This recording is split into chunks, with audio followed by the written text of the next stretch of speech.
Fire and brimstone rained from the heavens to erase two cities from the earth. This is divine retribution, a terrifying force found in myths worldwide where gods punish humanity for its arrogance, sins, and defiance. We are embarking on an epic journey across 35 of history's most chilling tales of cosmic justice. You will witness global floods, devastating plagues, and the downfall of entire civilizations from ancient Greece to Egypt and Mesopotamia. Why did our ancestors fear the wrath of their gods so deeply? And what do these stories of punishment reveal about our own deepest values and fears? What kind of transgression do you think would be severe enough to invite the ultimate punishment from the divine?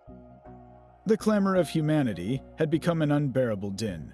In the ancient Mesopotamian epic of Gilgamesh, the god Enlil could no longer tolerate the constant noise rising from the cities below.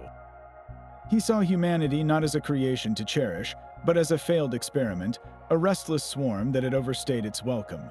His solution was absolute, a divine command to unleash a great flood that would wipe the slate of the earth completely clean, returning the world to a silent, watery void. Yet in this plan for total annihilation, a sliver of mercy, or perhaps dissent, emerged. Another deity, E, could not abide this total destruction. He secretly warned the virtuous man Utnapishtim, instructing him to dismantle his house and use the materials to build a great, cube-shaped ark. Utnapishtim was to bring aboard his family, skilled craftsmen, and the seed of every living creature. He followed these divine blueprints precisely, and when the black clouds gathered and the storm god Adad began his terrible roar, the ark was sealed against the rising waters. For 6 days and 7 nights, a tempest raged so fiercely that even the gods themselves grew terrified, huddling in fear as their own weapon turned against the heavens. When the storm finally subsided and the waters receded, Utnapishtim's ark came to rest on a mountain.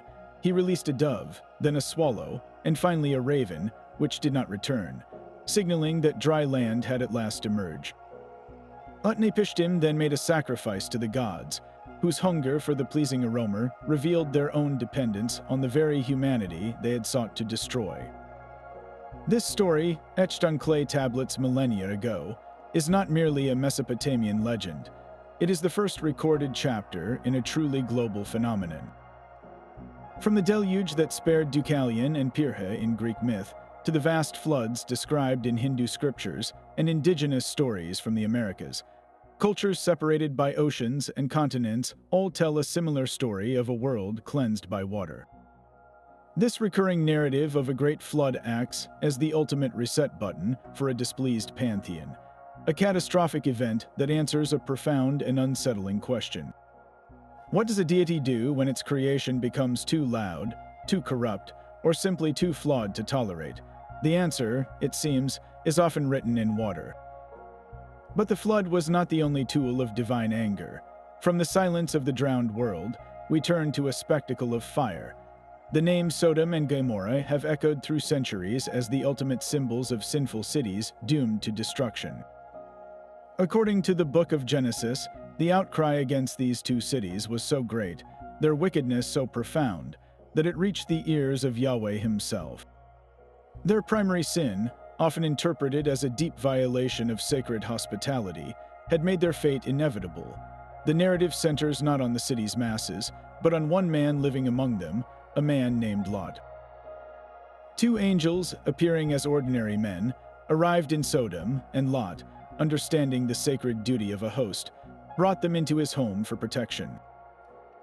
This act of decency stood in stark contrast to the mob that soon gathered at his door, demanding to violently assault his guests. The city had collectively crossed a line from which there was no return. The angels revealed their divine purpose. They were there to investigate the city's crimes and, finding the reports utterly true, to execute a terrible judgment. They urged Lot to gather his family and flee immediately, with one absolute, non-negotiable command: do not look back, do not stop anywhere in the plain. Escape to the mountains, or you will be swept away. As dawn broke, Lot, his wife, and his 2 daughters were led out of the city. Then Yahweh rained down burning sulfur upon Sodom and Gomorrah from the skies. The cities, the entire plain, every living thing in the vegetation on the ground, were utterly consumed. It was a complete and fiery obliteration. But in the midst of this divine cataclysm, a single, deeply human moment sealed a personal tragedy. Lot's wife, fleeing for her life, disobeyed the angel's direct order. She looked back. In that instant, she became a pillar of salt, a permanent monument to hesitation, to attachment, to the fatal cost of disobeying a divine warning. This story is far more than a simple tale of punishment. It serves as a powerful, multi-layered lesson. On one level, it underscores the supreme importance of hospitality and the protection of guests, a sacred social law in the ancient world. On another, it is a stark lesson in obedience and the consequences of failing to fully separate oneself from a corrupted past. Lot's wife did not actively participate in the city's evil, but her backward glance, a moment of longing or perhaps doubt, was enough to crystallize her fate. Her statue of salt stands forever as a silent warning about the perils of looking back when the divine commands you to move forward. From the silent pillar of salt, we journey to a land where divine wrath was not a single cataclysm, but a relentless, escalating series of blows. The story of the plagues of Egypt presents a different kind of retribution, one that unfolds like a strategic duel between a stubborn king and a determined deity. The God of Israel, through his prophets Moses and Aaron, confronted Pharaoh not with instant annihilation, but with a systematic dismantling of Egypt's society, economy, and very soul. This was a targeted campaign to shatter the will of a ruler who held an entire people in brutal bondage. It began with a visceral assault on the nation's lifeblood. Aaron struck the Nile with his staff, and the waters turned to blood. The fish died, the river stank, and the Egyptians could not drink its water. This was more than a public health crisis. The Nile was the sacred artery of Egypt, a god in its own right, and this first plague was a direct challenge to its divine power.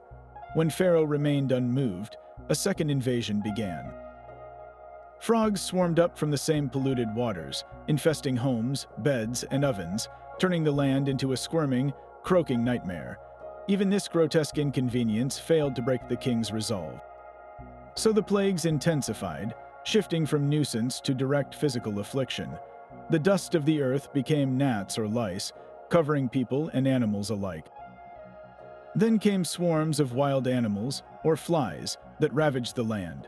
A clear separation now made between the afflicted Egyptians and the spared Israelites in the region of Goshen. Next, a deadly pestilence struck the Egyptian livestock, a devastating blow to their wealth and food supply, followed by festering boils that broke out on people and the remaining animals.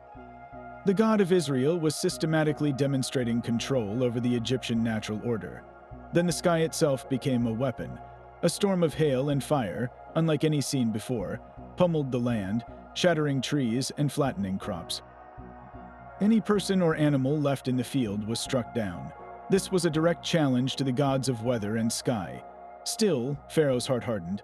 The eighth plague brought locusts, so thick they darkened the sky and devoured every bit of greenery left by the hail, completing the total ruin of Egypt's agriculture. Then came an oppressive, tangible darkness, a gloom so deep it could be felt, a 3-day shroud that blanketed the land and paralyzed all activity.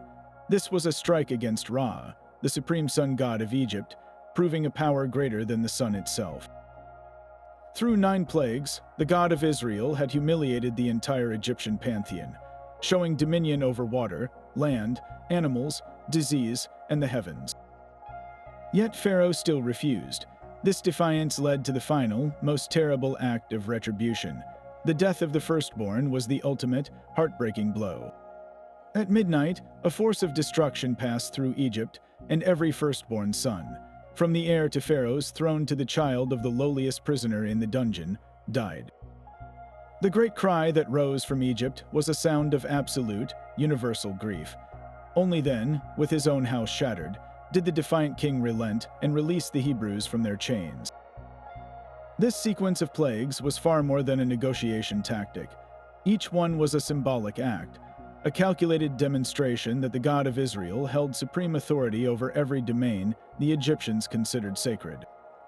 It was a divine argument, written in blood, pestilence, and darkness, proving that no human power, no matter how mighty, could indefinitely resist a command issued from the heavens.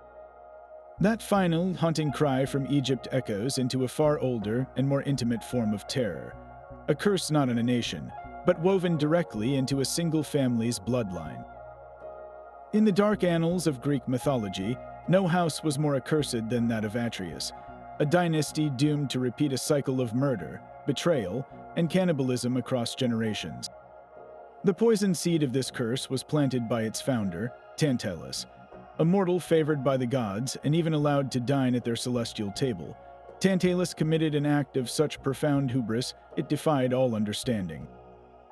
To test the gods' omniscience, or perhaps merely to prove he could, he slaughtered his own son, Pelops, butchered his body, and served the flesh as a stew to the divine assembly. The gods, of course, saw through the horrific offering immediately. None partook except for Demeter, distraught over the loss of her daughter Persephone, who absent-mindedly ate a piece of the boy's shoulder. The punishment for Tantalus was as ingenious as it was eternal. He was placed in a pool of cool, clear water beneath a fruit tree with low-hanging branches. Yet whenever he bent to drink, the water receded. Whenever he reached for fruit, the wind tossed the branches just beyond his grasp. He was condemned to an everlasting state of thirst and hunger, a perpetual torment that gave us the word tantalized. But the curse did not end with him. The gods restored the butchered Pelops to life, fashioning a new shoulder for him from ivory. Yet this resurrection could not cleanse the taint of his father's crime. Pelops himself secured a kingdom through treachery, murdering a charioteer to win a bride, and thus the family's legacy of violence was passed down to his own sons, Atreus and Thyest. Their rivalry was venomous, culminating in an act that mirrored their grandfather's atrocity. Atreus, having discovered his brother's affair with his wife, pretended to seek reconciliation. He invited Thyest to a grand feast, where he served him a rich, savory stew. After his brother had eaten his fill, Atreus revealed the main ingredient, the dismembered bodies of Thyest's own sons. The horror of this moment is almost unimaginable, a father consuming his children. This act cemented the curse, driving Thyest into exile where he fathered a new son, Aegisthus, with his own daughter, solely for the purpose of vengeance. The curse then fell upon the next generation, upon Atreus' son, the great king Agamemnon. To secure favorable winds for the Greek fleet sailing to Troy, Agamemnon made the ultimate sacrifice, ritualistically slaughtering his own daughter, Iphigenia. His wife, Clytemnestra, never forgave him. When Agamemnon returned victorious from the Trojan War a decade later, she and her lover, the vengeful Aegisthus, murdered him in his bath, entangled in a net, and struck down with an axe. But the cycle was not complete. The duty of vengeance then fell to Orestes, the son of Agamemnon and Clytemnestra. Tormented by the divine command to avenge his father, he faced an impossible choice: to kill his own mother. He did so, and was immediately hounded by the Furies, ancient goddesses of vengeance, who tortured him with madness for the crime of matricide. The curse of the house of Atreus presents a terrifying vision of divine retribution. It was not a single bolt from the blue, but an inherited sickness, a spiritual poison that flowed from father to son, compelling each generation to reenact the sins of the last. It asks a chilling question: can a family ever escape the weight of its ancestors' crimes, or is some blood simply destined to be spilled? The agonizing cries of the house of Atreus reveal a terrible truth, that some punishments are designed to perpetuate suffering across generations. Yet another form of divine retribution targets a single being for a single, defiant act of compassion. This is the fate of the Titan Prometheus, whose name means forethought. In the early days of the world, humanity lived in a state of primitive misery, shivering in the dark, eating their meat raw, and possessing no arts or crafts to improve their lot. The king of the gods, Zeus, viewing humans as little more than fleeting entertainments, was content to let them remain in this ignorance. But Prometheus, who had fought alongside Zeus in the war against the Titans, saw a spark of potential within them. He made a choice that would define eternity. He defied the supreme command of Olympus. Journeying to the sun itself, he took a single burning ember and hid it within a hollow fennel stalk. He then carried this stolen gift down to the mortal world, delivering the secret of fire into human hands. With fire, everything changed. Humanity learned to cook food, to forge metal into tools and weapons, to craft pottery, and to gather in the warmth and light that pushed back the primal night. It was the dawn of civilization, a gift of knowledge that elevated the human race. For Zeus, this was not a benevolent act. It was the ultimate theft, a direct challenge to his authority. The punishment he devised for Prometheus was a masterpiece of cruelty, perfectly tailored to the immortal nature of his victim. The Titan was dragged to a desolate mountain in the Caucasus, where unbreakable chains, forged by the smith god Hephaestus, were driven deep into the rock. There, Prometheus was bound, exposed to the elements, utterly helpless. Each day, a monstrous eagle, the emblem of Zeus himself, would soar down from the sky. It would land upon the helpless Titan and use its razor-sharp beak to tear open his abdomen, devouring his liver. The organ the ancient Greeks believed was the seat of human emotions and suffering. Because Prometheus was immortal, his body would heal itself overnight, the liver regenerating in a constant, agonizing cycle. Each new dawn brought the same searing pain, the same shadow of the eagle against the sun, the same horrific violation. This was not a punishment that ended in death or lesson learned. It was an eternal torment, a relentless rhythm of agony without the release of oblivion.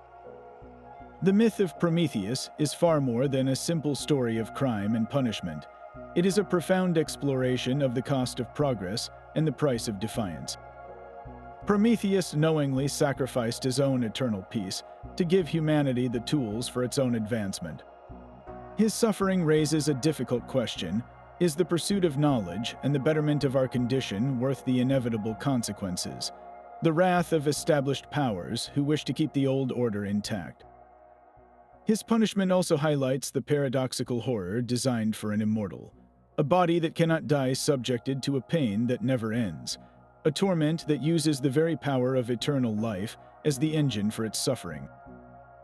He remained there, chained to his rock, for ages, a silent testament to the terrifying price of stealing divine power for the sake of humankind. Yet the chains of Prometheus could not contain the fire he had gifted to humanity, a power that would soon manifest in the most formidable hero of all. But his strength was born not from blessing, but from a goddess's bitter wrath. Hera, the queen of the gods, saw her husband Zeus's infidelity mirrored in the face of a single infant. His name was Hercules, and his very existence was a daily insult to her, a living monument to Zeus's betrayal. Her retribution was not aimed at her powerful husband, who was beyond her reach, but at the innocent child whose only crime was being born. While Hercules and his twin brother Iphicles slept in their crib, Hera dispatched two enormous, venomous serpents into their chamber. The coils slid silently across the floor, their intent murderous. Iphicles awoke screaming in terror, but the infant Hercules, already imbued with a divine strength, simply sat up. With a calm that was otherworldly, he reached out his chubby hands, grasped a serpent in each fist, and strangled them to death. His first great feat was one of pure survival against a divine enemy he could not yet comprehend. Hera's hatred, however, was a patient and persistent force. She bided her time as Hercules grew into a man of unparalleled power, a champion celebrated for his deeds. She waited for the perfect moment to strike not at his body, but at his mind. When the time was right, she cast a consuming madness upon him. In a blind, God-sent frenzy, Hercules mistook his own wife, Megara, and their young children for monstrous enemies. By the time the horrific fog lifted from his mind, he stood surrounded by the bodies of his beloved family, his own hands stained with their blood. This was the masterpiece of Hera's vengeance. She had used his own great strength as the weapon to destroy his world, ensuring his punishment was a life of unimaginable guilt and remorse. To atone for this terrible act, an act he was divinely compelled to commit, Hercules was forced to serve his weak cousin, King Eurystheus. It was Eurystheus who, advised by Hera herself, devised the 12 labors, a series of impossible tasks meant to break the hero's spirit. From slaying the invulnerable Nemean lion to capturing the multi-headed Hydra and cleaning the vast Augean stables in a single day, each labor was a death trap. Even when he journeyed to the Underworld to retrieve the 3-headed guard dog Cerberus, Hera's influence was a shadow over his quest. The story of Hercules reframes the very concept of divine retribution. His punishment was not for a sin he chose to commit, but for the simple fact of his birth. He was guilty of existing. Hera's wrath demonstrates how the anger of the gods could be tragically misdirected, an innocent forced to suffer for the crimes of a guilty parent. It forces us to ask, is any victory meaningful when your entire life is a sentence imposed by a jealous and unforgiving power? Hercules was condemned for a crime of existence, but another man was damned for the sheer audacity of his intelligence. Sisyphus, the cunning king of Corinth, was a trickster who believed his wits could outmatch the gods themselves. His first great crime was one of betrayal. He witnessed the mighty god Zeus abducting a river nymph, but when the nymph's father, the river god Asopus, came searching for his daughter, Sisyphus did not reveal the secret out of honor. He sold it. He told Asopus where to find Zeus only in exchange for a permanent, divine spring of fresh water to flow into his city of Corinth. This was an unforgivable act, trading a god's secret for personal gain and inviting the wrath of the king of Olympus. To punish him, Zeus sent Thanatos, the grim personification of death, to chain Sisyphus and drag him to the underworld. But Sisyphus was ready. He pretended to be fascinated by the heavy chains, asking Death for a demonstration of how they worked. The moment Thanatos bound himself in his own shackles to show the mechanism, Sisyphus trapped him. With Death himself imprisoned in a closet, a strange quiet fell over the world. No one could die. Wars raged on with soldiers who could not perish, and the natural order was thrown into chaos. This was his second, even greater crime, cheating Death itself. The gods eventually intervened, freeing Thanatos and ensuring Sisyphus met his end. But the cunning king had one last trick. Before he died, he instructed his wife to break all funeral customs by leaving his body unburied and performing no rites. When he arrived in the underworld, he went straight to its queen, Persephone. He presented himself as a wronged man, pleading that his own wife had shown such disrespect that he deserved to return to the living world for 3 days to scold her and arrange a proper burial. Persephone, moved by his story, granted his request.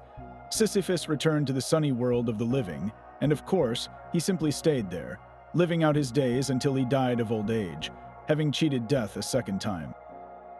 The final punishment, when it came, had to be perfect. It could not be mere torture, for a clever mind could endure pain. It had to defeat the very intellect that had allowed him to defy the cosmos. For all eternity, Sisyphus was condemned to roll an immense, heavy boulder up a steep hill in the dank gloom of the underworld. He would strain every muscle, pushing and heaving the colossal weight inch by painful inch, nearing the very summit. But just as the goal was within reach, just as completion seemed assured, the boulder's own weight would overcome him. It would slip from his grasp and tumble back down to the plain below, completely undoing all his labor. And his task was to simply turn, walk back down, and begin again, forever. This is the myth of futile labor, a divine punishment tailored to crush not the body, but the spirit. Sisyphus' eternal task is not about failure, but about the absence of any result whatsoever. It is a sentence designed to mock human ambition and cleverness, to demonstrate that against the absolute power of the gods, all our striving is ultimately meaningless. His story forces us to confront a haunting question: what is the value of our struggle if there is no summit to reach, no lasting achievement to be found? The boulder of Sisyphus rolls back down, a monument to futile ambition. Yet this was a punishment for a king who directly challenged the gods. A far more common form of arrogance was that of a simple artisan, a mortal who believed their own skill could rival that of a deity. In the region of Lydia, there lived a young woman named Arachne, a weaver of such extraordinary talent that her fame spread across the land. She was not of noble birth. Her father was a simple wool dyer, but at her loom, she was a sovereign. Her threads were so fine, her colors so vibrant, and her images so lifelike that nymphs would abandon their meadows just to watch her work. People began to whisper that the goddess Athena herself, the patroness of crafts and wisdom, must have been her teacher. This was the praise that poisoned Arachne's heart. She bristled at the suggestion, proudly declaring that she had learned nothing from any goddess. She went further, issuing a boast that echoed with dangerous hubris. She challenged Athena to a contest, proclaiming that if she lost, she would accept any punishment. The air grew cold, and the figure of an old woman appeared before her. It was Athena in disguise, offering the young woman a chance to reconsider, to temper her pride with wisdom and offer a simple apology to the goddess. But Arrakeen, blinded by her own talent, refused. She repeated her challenge, demanding the goddess show her skill. In that moment, the disguise fell away. Athena stood revealed in her divine glory, and she accepted the challenge. 2 looms were set up side by side. The contest began. Athena wove a tapestry of immense power and majesty. Her scene depicted the 12 great gods of Olympus in their full splendor, seated upon their thrones. In the 4 corners, she wove smaller scenes showing mortals who had dared to challenge the gods and the terrible, humiliating punishments they had suffered. This was her theme, a stark and beautiful warning, a visual argument for the absolute power of the divine and the folly of human pride. Arrakeen, meanwhile, bent over her own loom. Her fingers flew, and her tapestry was a masterpiece of a very different kind. It was flawless in its execution, breathtaking in its detail, but its subject was an unforgivable blasphemy. She depicted the gods not in their glory, but in their moments of deceit and weakness. She showed Zeus in his many disguises as he pursued mortal women, a bull, a shower of gold, a swan. She illustrated Poseidon's deceptions and Apollo's follies. Every thread was an accusation, every image a testament to the gods' petty and often cruel behavior toward humanity.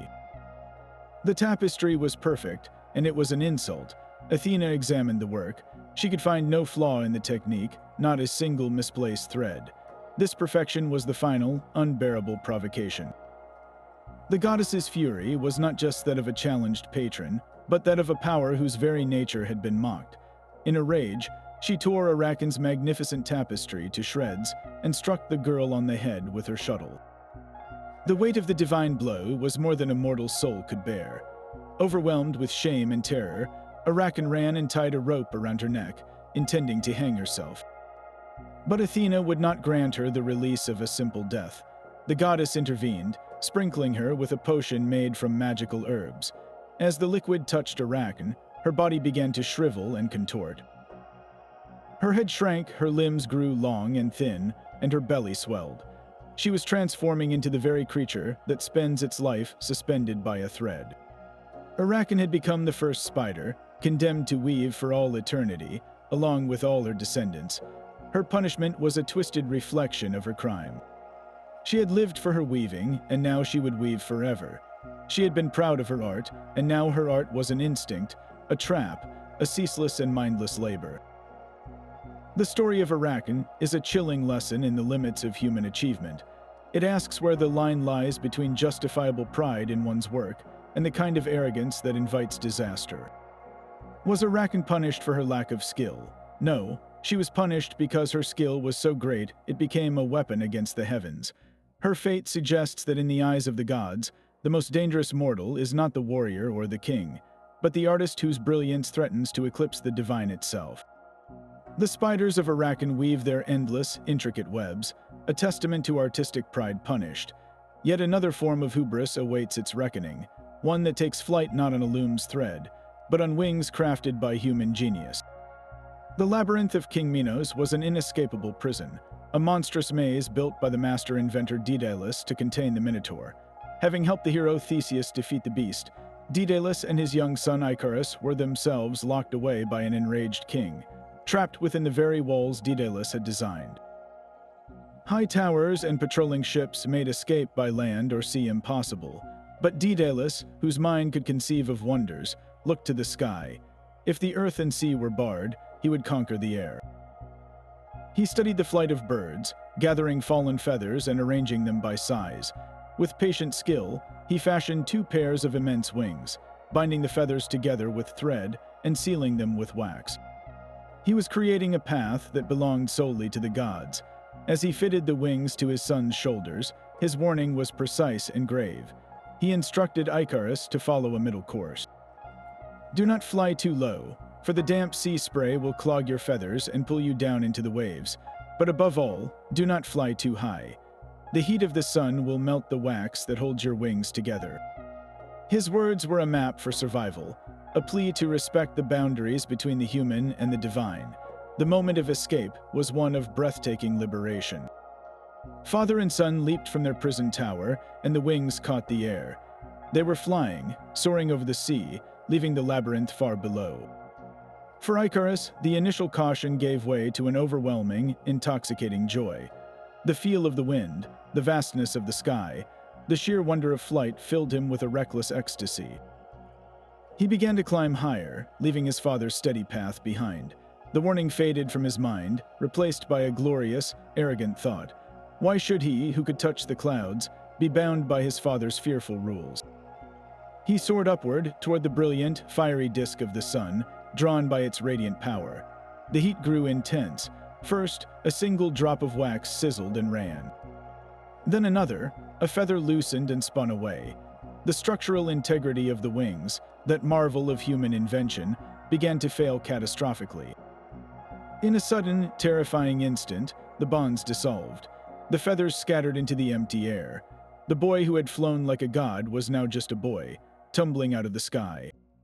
Icarus fell into the sea that now bears his name, the Icarian Sea, his brief, glorious flight ended by the cold, unforgiving water. This was not merely a tragic accident.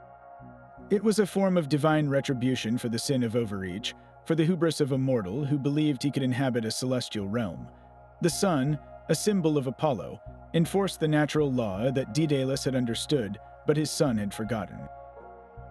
Icarus was not punished for his ambition to escape, but for his refusal to acknowledge the limits of his own mortality. His fall is a permanent warning etched into our collective consciousness, a reminder that the line between visionary aspiration and fatal arrogance is as fine as a thread of wax, and just as vulnerable to the heat of our own pride. The sea that swallowed Icarus reflects a world where mortals are punished for reaching too high. But sometimes the gods themselves orchestrate a mortal's choice to bring about ruin. At the wedding of the hero Peleus and the sea nymph Thetis, the goddess of strife, Eris, flung a golden apple into the festivities, inscribed with the words, "For the fairest." This was not a gift, but a divine spark thrown into a powder keg of vanity. Three powerful goddesses immediately reached for it: Hera, the queen of the gods, Athena, the goddess of wisdom and war, and Aphrodite, the goddess of love. They demanded Zeus decide who among them was the most beautiful, but the king of the gods, wisely wanting no part of that judgment, delegated the impossible task to a mortal, a Trojan prince named Paris, who was tending his flocks on Mount Ida. Each goddess approached the young shepherd not with a request, but with a bribe, attempting to corrupt a mortal's judgment with the promise of divine power. Hera offered him unimaginable political might, the kingship of all of Asia and boundless wealth. Athena promised him supreme wisdom and unparalleled skill in war, guaranteeing he would never lose a battle. But Aphrodite, understanding a different kind of mortal desire, offered him the most beautiful woman in the world. Paris, a man governed by passion over prudence, awarded the golden apple to Aphrodite. In that single moment, he gained the love of Helen, but he earned the eternal, burning hatred of Hera and Athena. His decision was not merely a personal failure of judgment, it was the trigger for a divine punishment that would consume an entire civilization. Aphrodite kept her promise, guiding Paris to Sparta, where he seduced and abducted Helen, the wife of King Menelaus. This act of profound betrayal against the sacred laws of hospitality gave the Greek kings the casus belli they needed, but the war that followed was fueled by far more than mortal outrage. For 10 long years, the combined might of Greece laid siege to the city of Troy, and on the bloody plains outside its walls, the wrath of the spurned goddesses played out. Hera and Athena were not passive observers.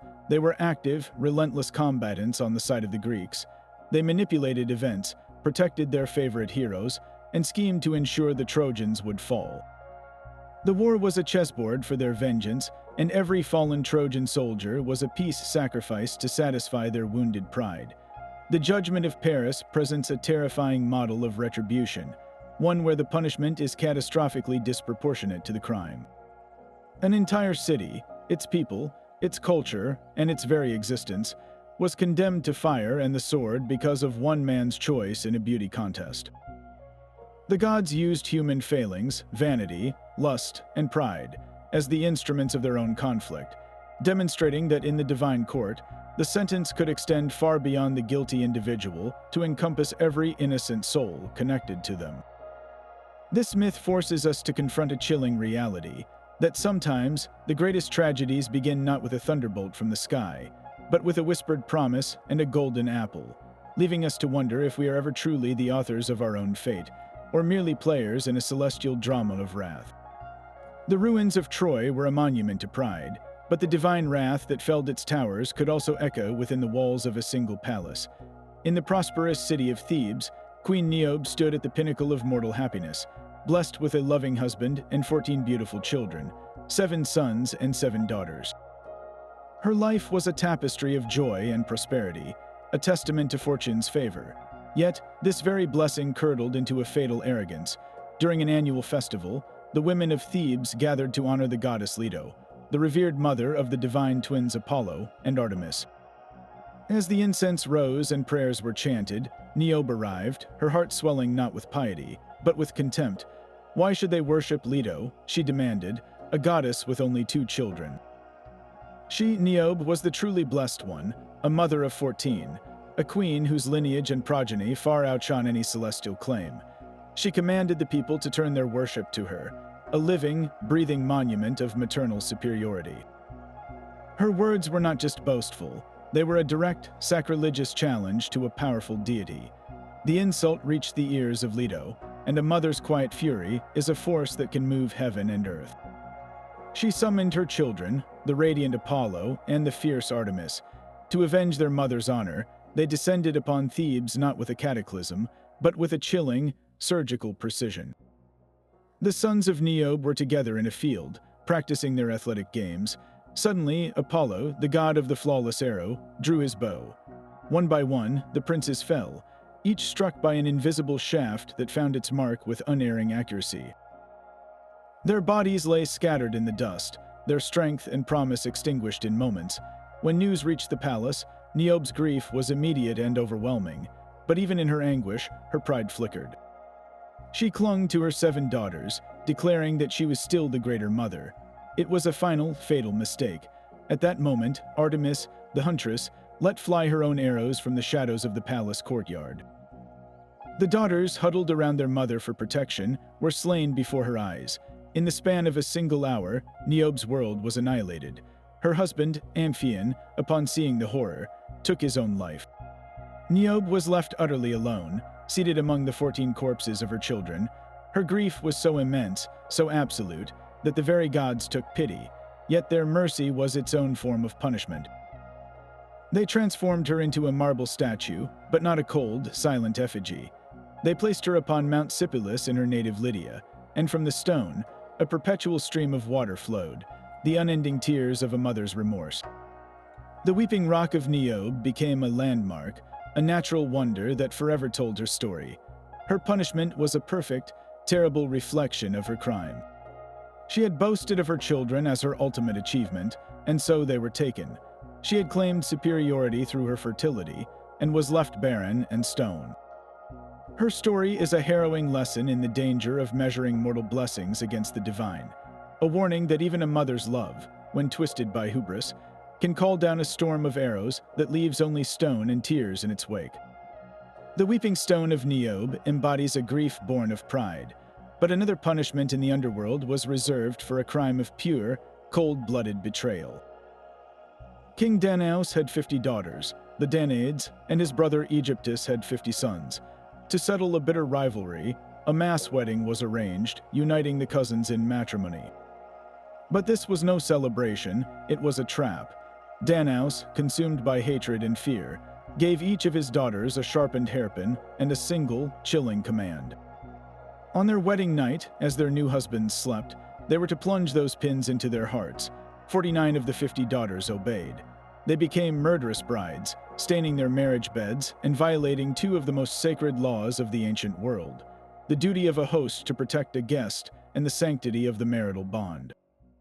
Their crime was not one of passion, but of cold, filial obedience turned to butchery. For this, their eternal punishment in the realm of Hades was a masterpiece of symbolic futility. They were condemned to carry water. Each daughter was given a large jar and tasked with filling a great, bottomless cistern, but the jars were cracked, riddled with holes.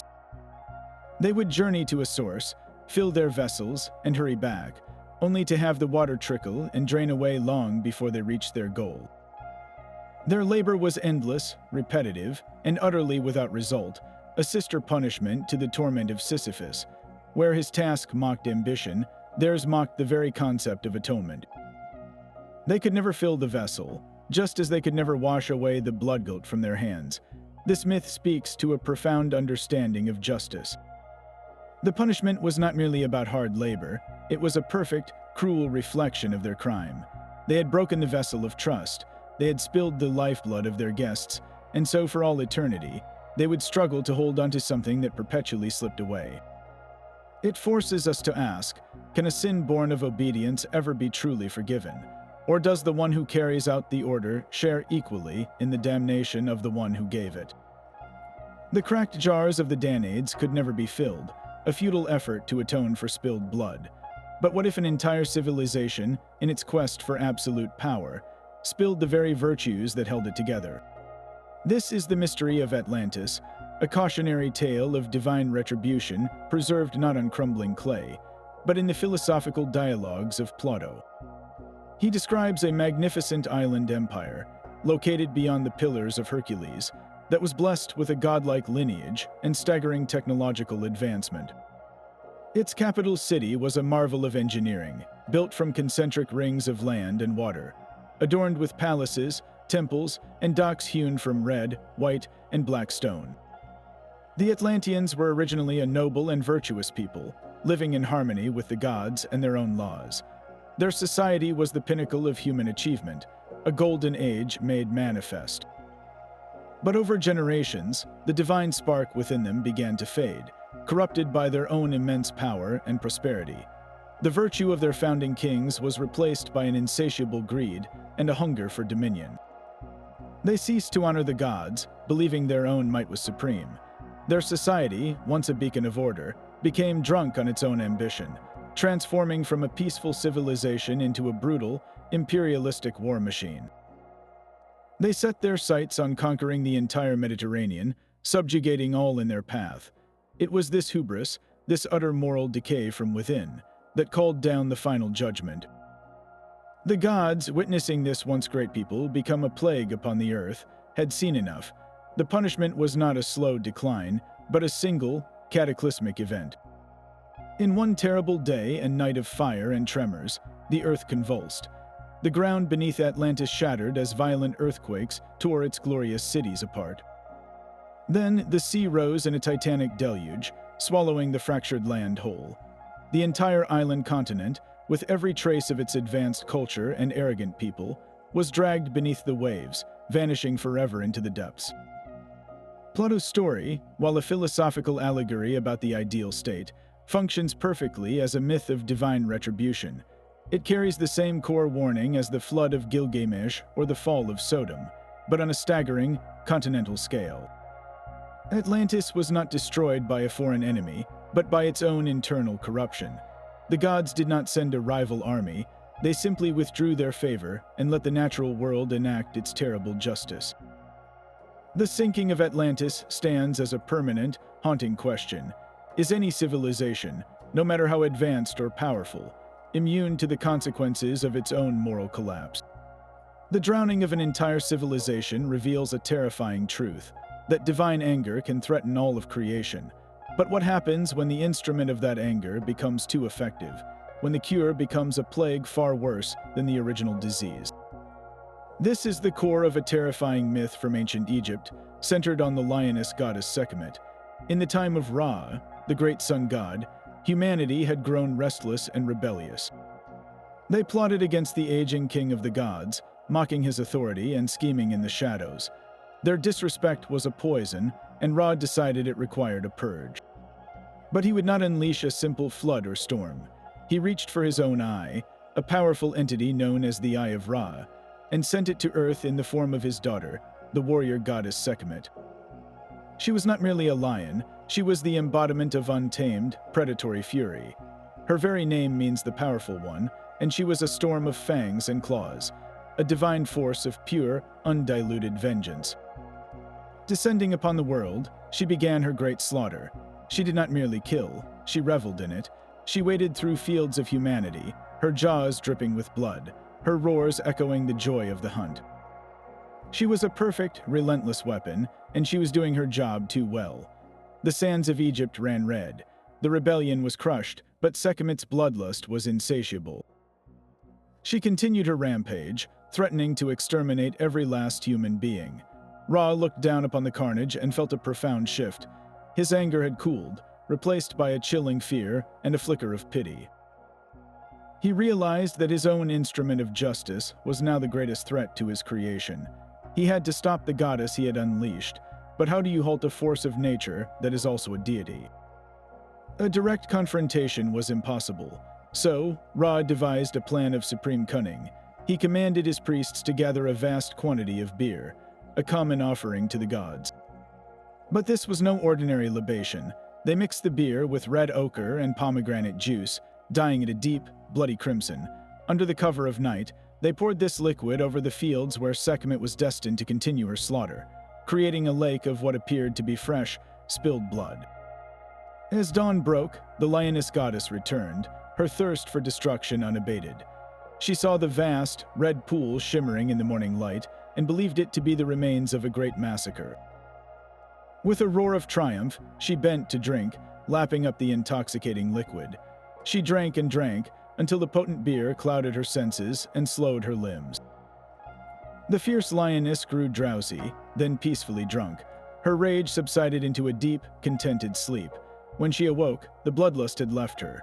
Ra had transformed his vengeful daughter into a gentler form, the benevolent cat goddess Bastet.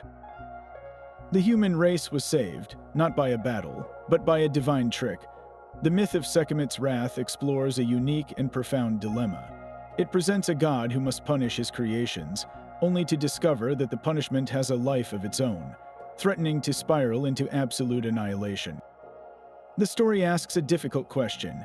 What do you do when your own judgment becomes a monster you can no longer control?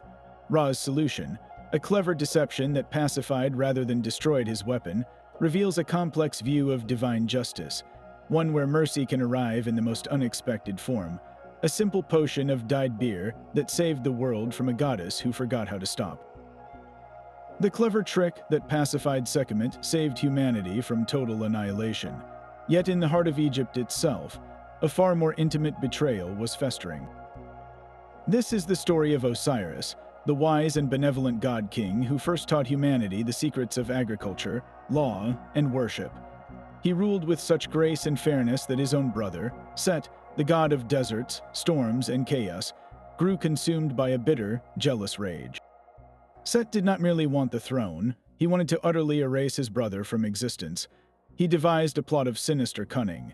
At a great feast, he presented a beautifully adorned chest, promising to gift it to whoever fit inside it perfectly.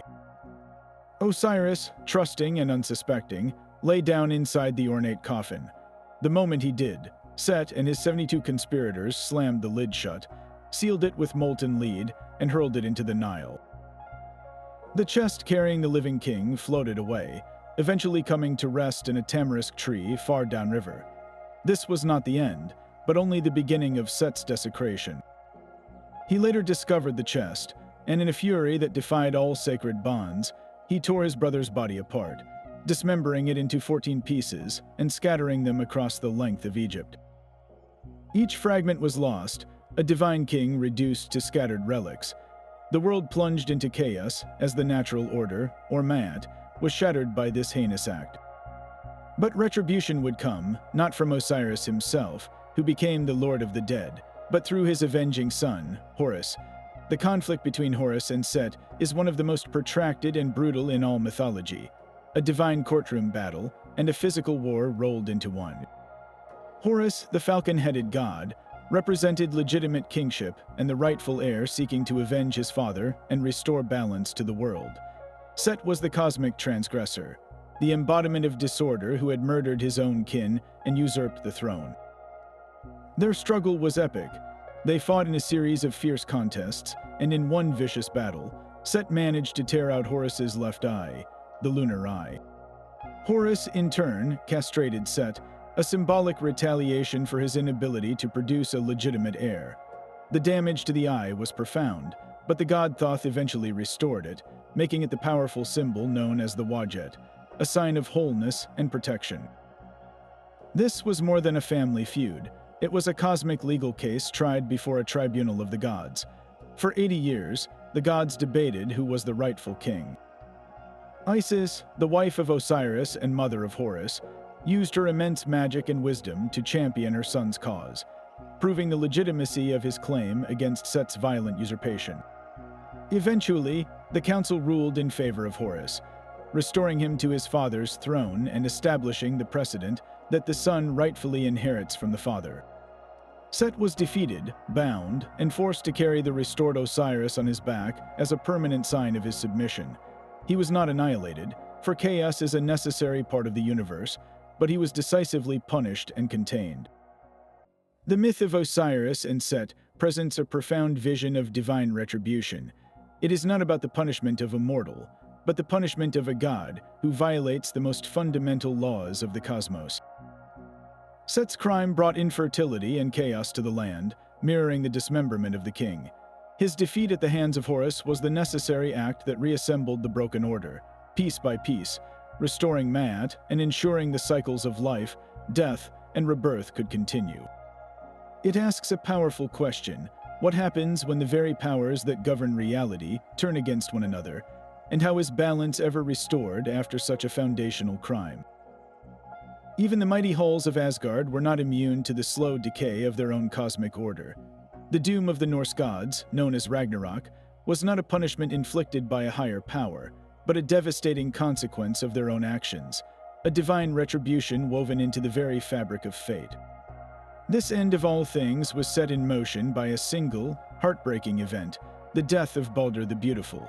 Beloved by all, Balder was plagued by prophetic nightmares of his own demise.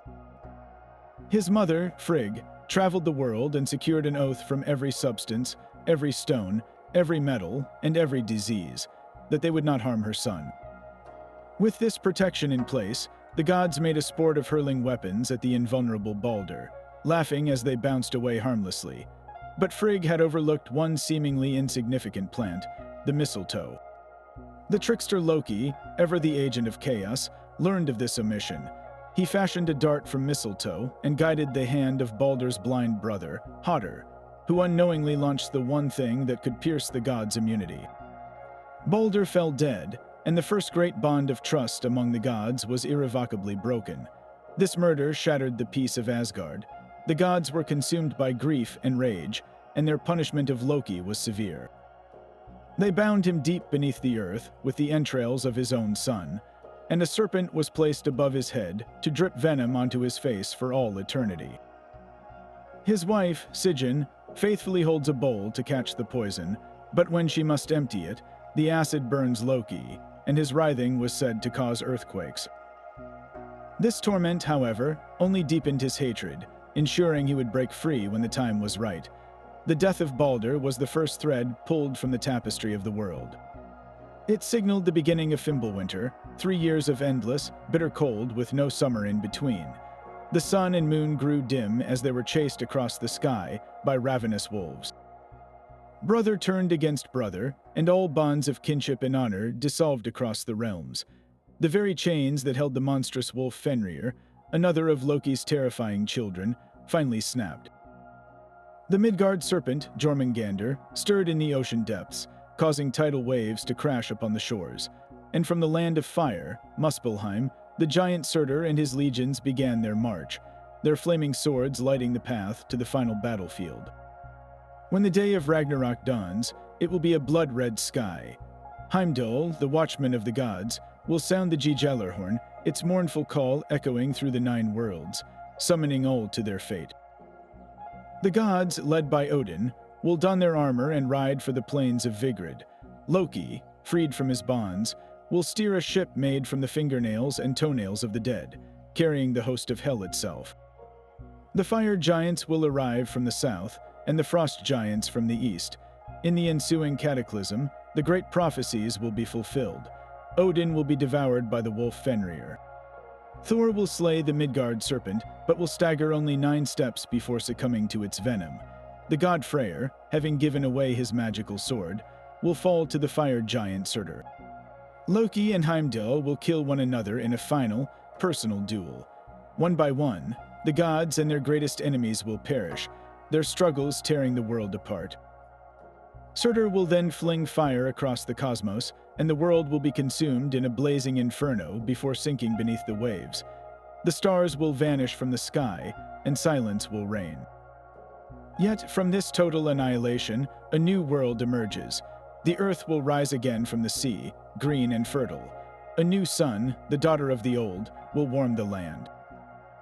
A handful of gods will survive, including Odin's son Vidar and Thor's sons Modi and Magni. They will be joined by 2 human survivors, Lif and Lifthrasir, who hid themselves within the world tree Yggdrasil. They will repopulate the earth, and the halls of a new Asgard will stand once more. Ragnarok is the ultimate myth of divine retribution because the gods are not merely the administrators of justice, they are its primary targets. Their own failings, their broken oaths, their unchecked rivalries, and the murder that started it all, directly unraveled the cosmic order they were sworn to uphold. Their punishment was not delivered by a judgmental deity, but was the inescapable outcome of their own actions, a final, fiery reckoning written into their own destiny. Even the gods of Asgard understood that some betrayals could not go unpunished. After Loki orchestrated the death of Balder the Beautiful, shattering the peace of their realm, the Aesir were no longer content with banishment or simple imprisonment. Their vengeance required a punishment as cruel and intricate as the trickster's own schemes. They hunted him down, cornering him in a remote mountain cave, and this time there would be no clever talk, no silver-tongued escape. The bonds they forged for him were of a profoundly personal and horrific nature. They turned his own bloodline against him, transforming his son, Vali, into a ferocious wolf. In a frenzy, the beast then tore apart his own brother, Narfi. With Narfi slain, the gods had the material for their binding. They used the boy's own entrails, still warm and sinewy, to lash Loki to 3 sharp, unyielding slabs of rock. This was not just rope, it was a chain of kinship violated, a permanent reminder that his actions had destroyed his own family. But the torment did not end there. The goddess Skadi, seeking a further measure of retribution for her own grievances, fastened a serpent above Loki's head. The creature hung there, suspended, and from its fangs dripped a slow, constant stream of burning venom. Each drop struck Loki's unprotected face, causing him to flinch and convulse in blinding agony. His writhing was so violent that the earth itself shook in sympathy, creating the tremors we feel as earthquakes. In this eternal torture, there was one small, heartbreaking mercy. Loki's wife, Sigyn, who had remained loyal despite his monstrous crimes, stayed by his side. She faithfully holds a simple bowl above her husband's face, catching the deadly poison, but when the bowl fills to the brim, she must turn away to empty it. In those moments, the venom falls freely, searing Loki's skin, and his screams echo through the cavern as he twists against his son's own guts. This is perhaps the most chillingly intimate punishment in all of mythology. Loki is not merely bound. He is trapped in a cycle of suffering that relies on the devotion of the one person he wronged the least. A cycle where even the act of mercy is punctuated by fresh torment. His fate forces us to ask, is any crime worth a punishment that tortures both the guilty and the loyal heart who cannot bear to leave them? Loyalty and venom could not bind the entire cosmos, but a mother's grief could freeze the world itself. Far from the shaking caverns of Loki's prison, a different form of sorrow unfolded in the sunlit world above. It began with a single, violent act in a Sicilian meadow. Persephone, the radiant daughter of the harvest goddess Demeter, was gathering flowers when the earth split open. From the chasm emerged Hades, god of the Underworld, who seized the young goddess and carried her screaming into the depths to be his bride and queen. This was not a courtship, it was an abduction that shattered the natural order. For 9 days, Demeter searched the earth, tormented and frantic, carrying 2 blazing torches as she roamed, refusing to eat or drink. Her despair was a quiet, gathering storm. When she learned the truth from the all-seeing sun god Helios, her sorrow did not turn into a direct assault on the impregnable underworld. Instead, her rage took a far more devastating form. She withdrew her divine power from the world. The life-giving goddess abandoned her duties. She cast aside her beauty, disguising herself as an old mortal woman, and sat by a well in Eleusis, letting the world wither in her absence. The green earth began to die. The soil hardened into barren clay. Crops failed, seeds refused to sprout, and a bitter, unending winter fell upon the land. Humanity, entirely innocent in the conflict between gods, faced mass starvation. This was Demeter's retribution, a passive-aggressive strike of unimaginable scale. She could not defeat Hades in his own realm, so she made the entire earth his accomplice in suffering. Her punishment was not aimed at the abductor, but at the creation she was sworn to nurture, holding all life hostage until her daughter was returned. The cries of a starving humanity finally reached Olympus. Zeus, king of the gods, was forced to intervene, not out of compassion for mortals, but because their extinction meant the end of the sacrifices that sustained the gods themselves. He commanded Hades to release Persephone, but the Lord of the Dead was as cunning as he was ruthless. Before letting her go, he offered his queen a single pomegranate seed.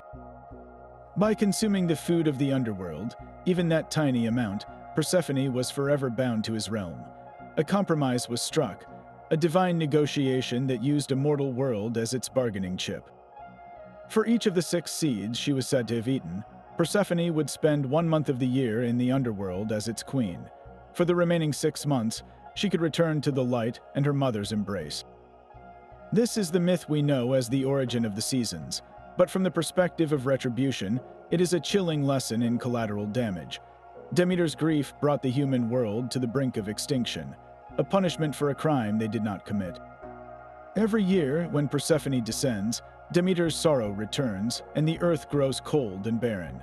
The winter is not a natural cycle, it is the annual manifestation of a goddess's enduring wrath, a permanent reminder that when the divine family feuds, humanity is the one that pays the price. The agony of Prometheus and the despair of Demeter reveal how divine punishments mirror the crimes that provoked them.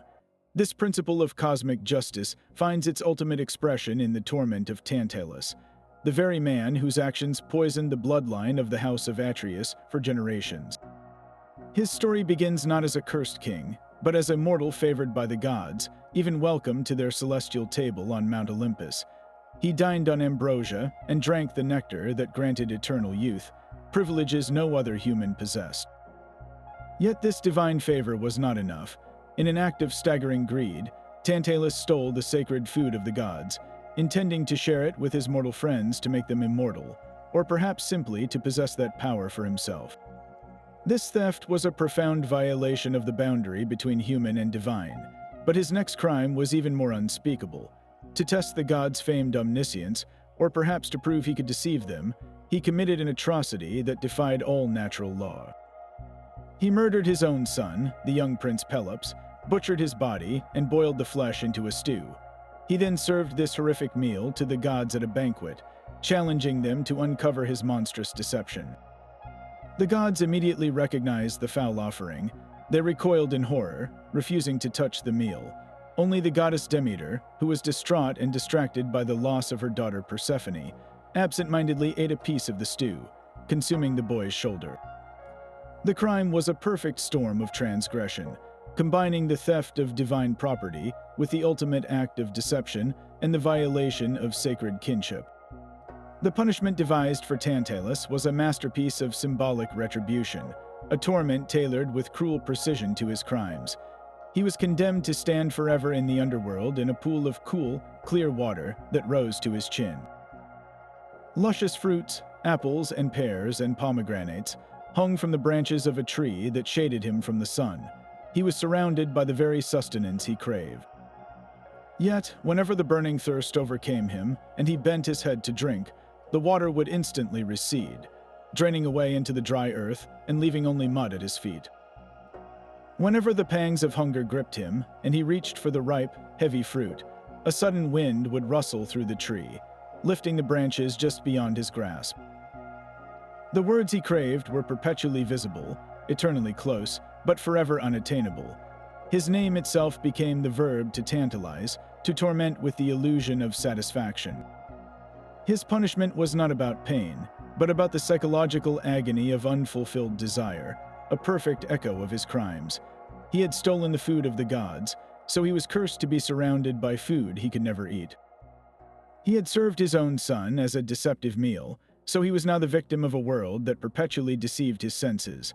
The gods did not simply punish his body, they imprisoned his spirit in an endless loop of frustration, a cruel game where the prize was always visible, but the rules made it impossible to win.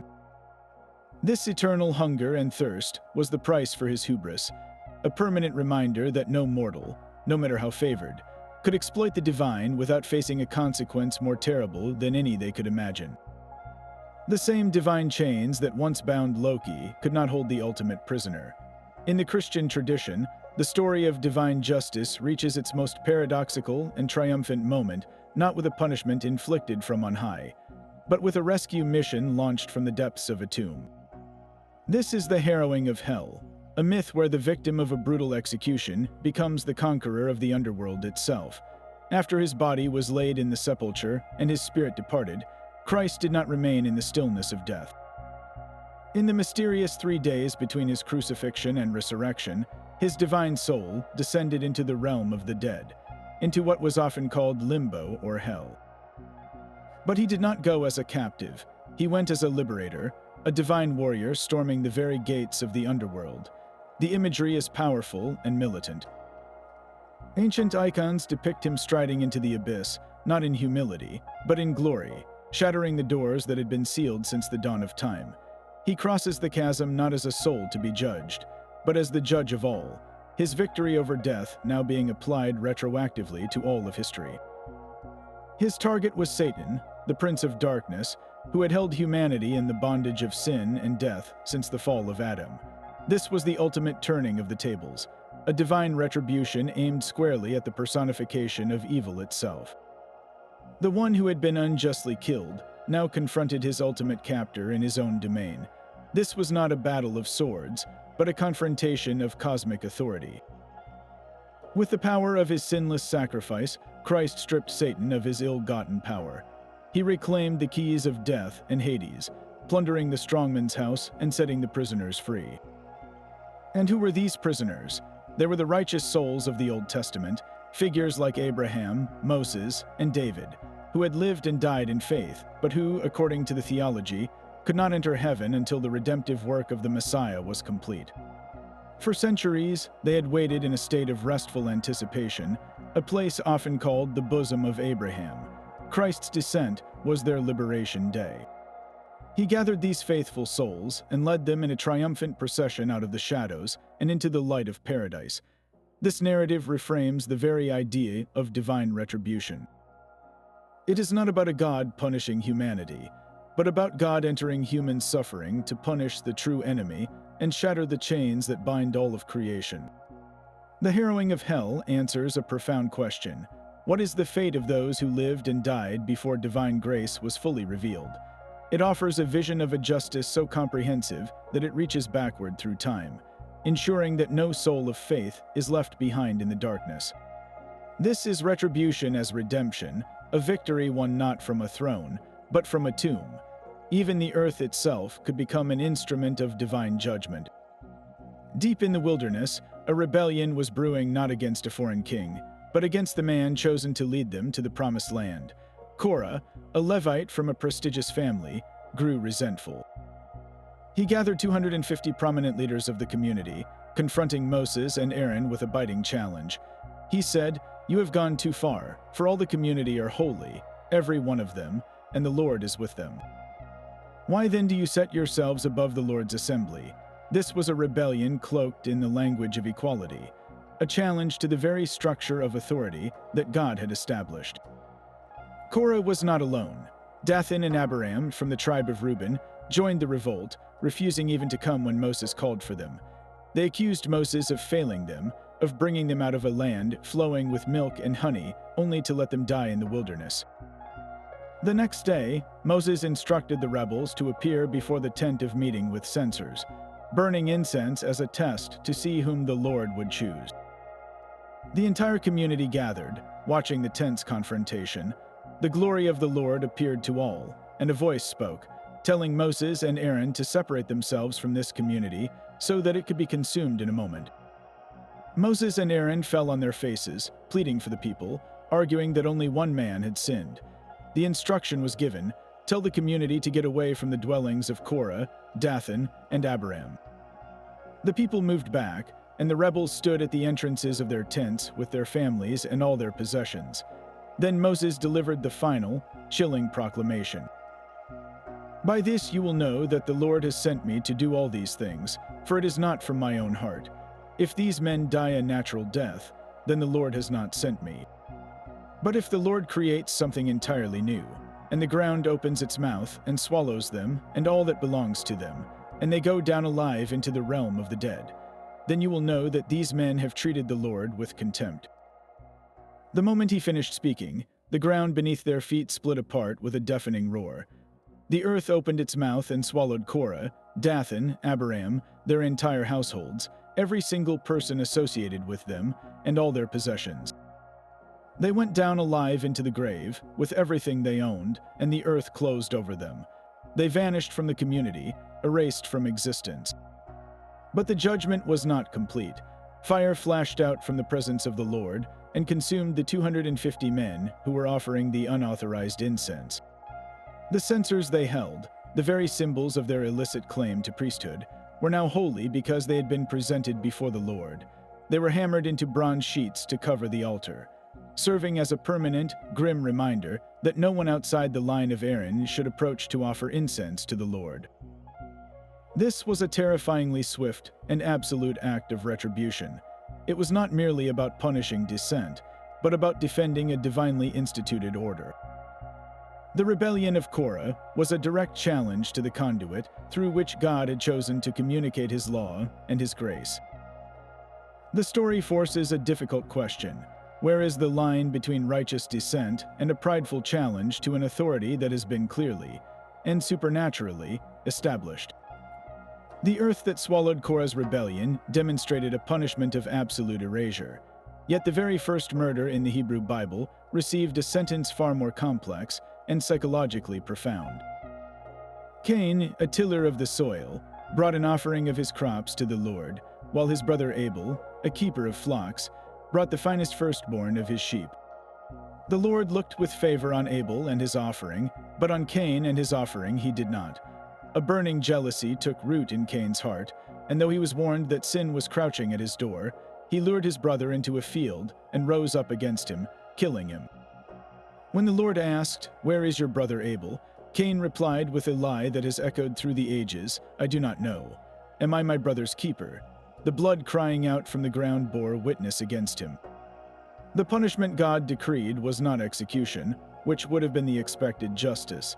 Instead, Cain was condemned to a life defined by his crime. The very ground that had received his brother's blood was now his accuser and his curse. When you work the ground, it will no longer yield its crops for you. You will be a restless wanderer on the earth. This was a sentence of existential exile. The earth itself, his source of sustenance and identity as a farmer, became a sterile enemy. He was cut off from his home, his community, and his livelihood, forced into the terrifying unknown as a perpetual fugitive. Cain's immediate response was not remorse for his brother, but terror for himself. "My punishment is more than I can bear," he cried out. "Today you are driving me from the land, and I will be hidden from your presence. I will be a restless wanderer on the earth, and whoever finds me will kill me." His fear highlights the true nature of his punishment. It was not merely banishment, but a severing of his connection to the divine presence and the protection of community, leaving him utterly exposed and alienated. In a final, paradoxical act, the Lord placed a mark on Cain. This was not a brand of shame, but a divine protection, a warning to others that whoever killed Cain would suffer vengeance 7 times over. This mark completes the terrifying complexity of his retribution. He was condemned to live, to carry the weight of his guilt every day, forever separated from the life he knew, yet divinely shielded from the release of death at the hands of another. His existence became his prison. The curse of Cain forces us to ask, what is the ultimate price for taking a life? Is it a swift and equal death, or is it the torment of being forced to live with the memory of your crime, forever estranged from the world and the God who made you, a ghost in the land of the living? The mark on Cain isolated a single murderer, but what happens when an entire civilization unites in a single, towering act of defiance? On the plains of Shinar, a united humanity spoke one language and shared a common purpose. They discovered how to make bricks and use bitumen for mortar, and with this new technology, they conceived a project of staggering ambition. They declared, "Let us build ourselves a city, and a tower with its top in the heavens, so that we may make a name for ourselves and not be scattered over the face of the whole earth." This was not merely an architectural marvel. It was a statement of human independence, an attempt to storm the gates of the divine realm itself and secure their own legacy without any need for a god. The Lord came down to see the city and the tower that the humans were building. This act of descent is itself significant, the tower so insignificant from the divine perspective that God must lower his gaze to even see it. He recognized that as one people with one language, nothing they planned to do would be impossible for them. This unity and ambition, unchecked by any higher authority, presented a danger not to God's power, but to humanity's own destiny. The punishment was swift, brilliant, and non-destructive. It targeted the very source of their power, their unity. The Lord said, "Let us go down and confuse their language so they will not understand each other's speech." In an instant, the single, clear tongue that had coordinated their grand endeavor shattered into a cacophony of babbling. A builder asking for a brick was met with a confused stare. An architect's direction became meaningless noise. The project halted in chaos. Frustrated and unable to cooperate, the people scattered across the face of the earth, their great city abandoned, their tower left unfinished. The place was called Babel, a name echoing the divine confusion that fractured human communication forever. This myth presents a unique form of divine retribution. It was not a flood or a rain of fire, but a psychological and social fragmentation. God did not kill the builders, he divided them. The punishment for collective hubris was not annihilation, but the creation of the very thing they sought to avoid: global dispersal and cultural division. The story forces us to ask a profound question about our own ambitions. Is true human potential unlocked by our unity? Or is it our diversity, and even our divisions, that keep our aspirations in check, preventing us from challenging the very boundaries of creation? The cacophony of Babel scattered humanity, but a single voice in Israel rose to condemn a queen. In the northern kingdom, a royal marriage sealed a spiritual catastrophe. King Ahab took as his wife Jezebel, a Phoenician princess, and she arrived not as a mere consort, but as a missionary for her god, the storm deity Baal. She imported hundreds of his prophets and priests, building temples and sacred poles for his worship throughout the land. This was not a quiet coexistence. It was a state-sponsored campaign to erase the worship of Yahweh. Jezebel's zeal turned murderous as she systematically hunted down and executed the prophets of the Lord, driving the faith underground and plunging the nation into idolatry. Her most infamous act was the judicial murder of an innocent man. A commoner named Naboth owned a vineyard that bordered the king's palace. Ahab coveted the land, but Naboth refused to sell, citing his ancestral inheritance. When a sullen Ahab reported this to his wife, Jezebel scoffed at his weakness. She orchestrated a vile scheme, writing letters in the king's name to the elders of Naboth's city. She commanded them to proclaim a fast, seat Naboth in a place of honor, and then have two scoundrels publicly accuse him of cursing both God and the king. The corrupt court carried out her orders, and Naboth was stoned to death on false charges. With the owner dead, Ahab simply took possession of the vineyard. This act of cold-blooded murder, wrapped in the guise of law, was the final outrage. The prophet Elijah, who had already confronted the prophets of Baal in a spectacular duel on Mount Carmel, was sent by God to pronounce a terrible curse. He met Ahab in the stolen vineyard and declared, "In the place where dogs licked up Naboth's blood, dogs will lick up your own blood." Then he turned his judgment directly to the queen. And concerning Jezebel, the Lord says, "The dogs will devour Jezebel by the wall of Jezreel." The prophecy was specific and horrifying. Years later, after Ahab's death in battle, the judgment began to unfold. A military commander named Jehu was anointed king and charged with wiping out the house of Ahab. He rode his chariot to Jezreel, where the elderly Queen Jezebel awaited her fate. Hearing of his approach, she did not cower. In a final act of royal pride, she painted her eyes, adorned her hair, and stood at a window, looking down upon the usurper. As Jehu entered the city gate, she called out to him, asking if he came in peace. He looked up and shouted to the eunuchs standing beside her, "Who is on my side?" 2 or 3 court officials looked out. He commanded them, "Throw her down." They seized the queen mother and hurled her through the window. She fell to the street, and her blood spattered the wall and the horses, which then trampled her body. Jehu went inside to eat and drink, and when he finally gave the order to bury the cursed woman, it was too late. His servants returned with a chilling report. They found only her skull, her feet, and the palms of her hands. The dogs had devoured the rest, exactly as the prophet Elijah had foretold. This story presents a stark vision of retribution where the punishment is a gruesome mirror of the crime. Jezebel, who used corrupt power to spill innocent blood, was herself destroyed in a public, violent, and utterly degrading manner. Her body desecrated and left as carrion. Her story forces a difficult question. Can the pursuit of religious or political power ever justify the destruction of others? And at what point does such ambition become a self-fulfilling prophecy of its own doom?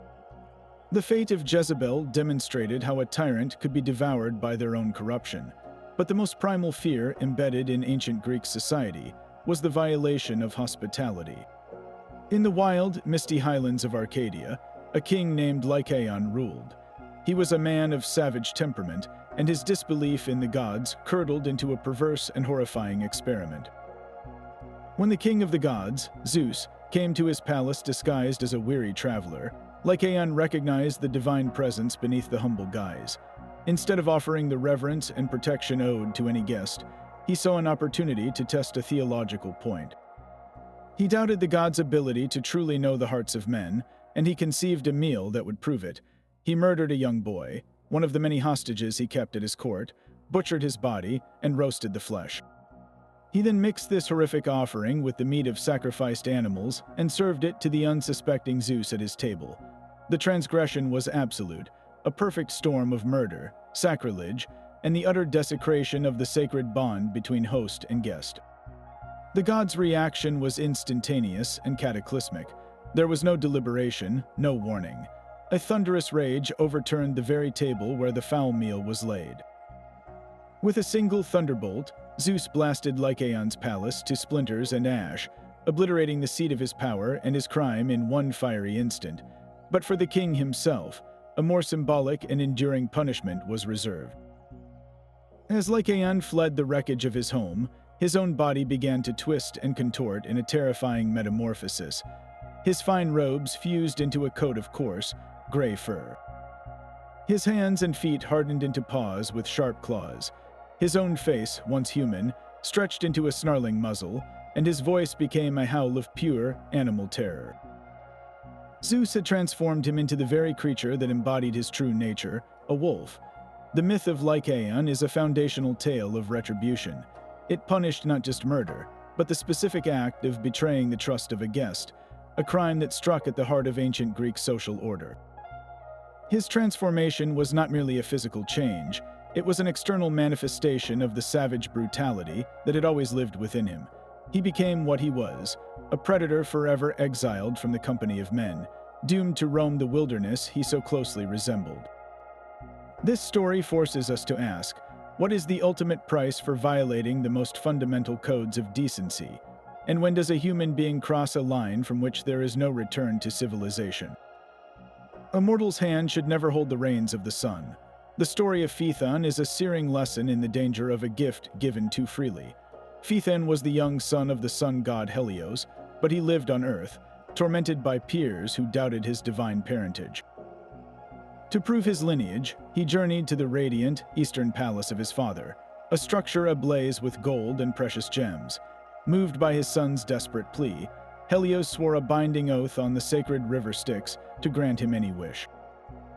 The boy's request was not for treasure or power, but for proof. He asked to drive his father's chariot, the vehicle of the sun itself, for a single day. Horror dawned on Helios's face. He begged his son to choose anything else, warning him that not even Zeus had the strength to control the fiery steeds that pulled the sun across the sky. He described the terrifyingly steep ascent into the heavens and the perilous, dizzying plunge back to earth, but an oath sworn on the Styx was unbreakable. As dawn approached, a reluctant Helios anointed his son with a protective salve and placed the golden crown of the sun upon his head. The four immortal horses, sensing an unfamiliar and weak hand on the reins, immediately bolted from their celestial path. They soared too high, freezing the stars and leaving constellations like the Great Bear submerged in a boiling sea, a cataclysm etched in the sky. Then, terrified, they plunged too low. The blistering heat of the sun chariot seared the earth. Great cities were set ablaze, fertile plains were baked into deserts, and the skin of entire nations was scorched black, creating the dark-skinned peoples of Ethiopia, according to the myth.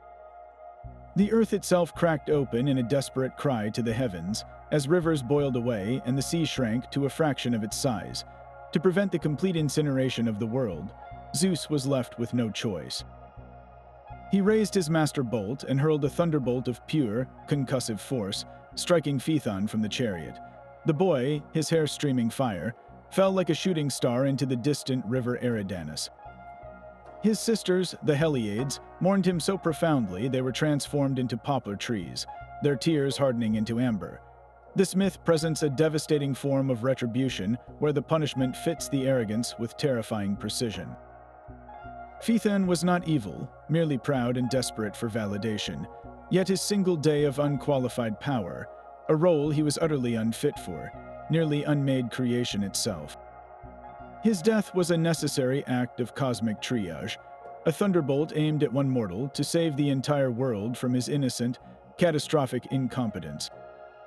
How many disasters have begun not with malice, but with a simple, human desire to prove we are more than we are?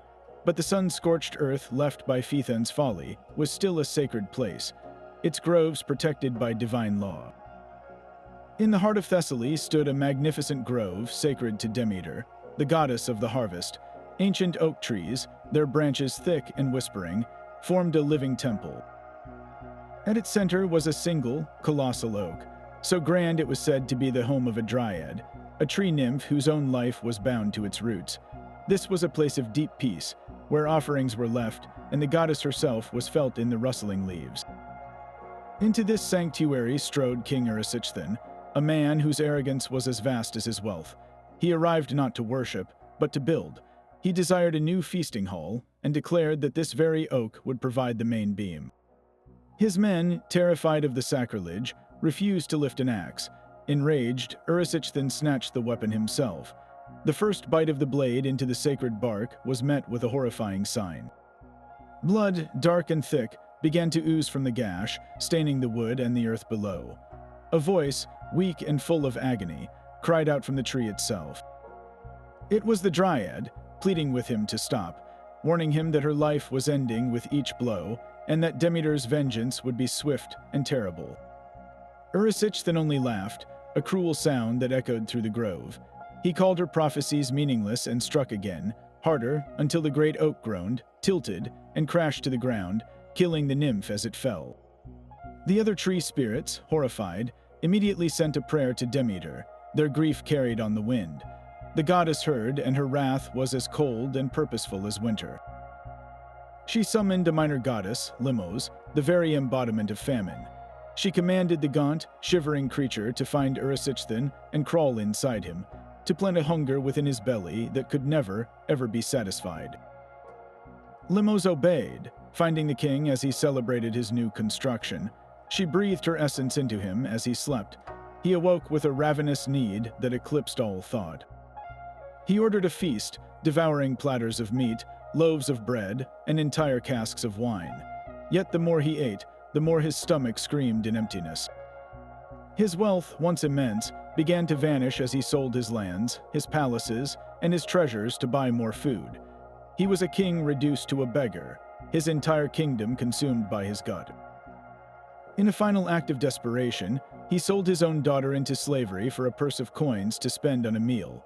The girl, clever and blessed by the sea god Poseidon with the power to change her shape, repeatedly escaped her captors by transforming into different animals, returning to her father so he could sell her again and again.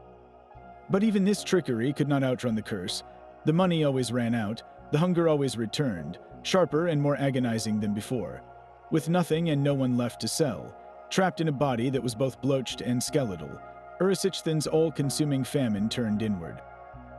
In a squalid alley, driven to the final, logical extreme of his punishment, he began to gnaw on his own limbs. The king who had devoured his own kingdom was finally reduced to devouring himself, a gruesome and poetic end for a man who had thought nothing of consuming the sacred. His story forces us to ask a chilling question about our own appetites. Where is the line between need and greed? And what happens when we consume without any reverence for the sources of our own life? The forest pool was a place of absolute seclusion, a hidden grotto where moonlight filtered through the leaves to dance on the still water. It was here that the goddess Artemis, having shed her tunic and laid aside her bow, sought refreshment after the hunt, surrounded only by her devoted nymphs. No mortal eye was ever meant to witness this sacred moment, but fate, or perhaps a simple wrong turn during a hunt, brought the young Prince Actaeon to that very clearing. He froze, his breath catching in his throat at the sight before him. It was not an act of deliberate voyeurism, but a moment of pure, catastrophic accident. Yet in the realm of the gods, intention often matters less than the act itself.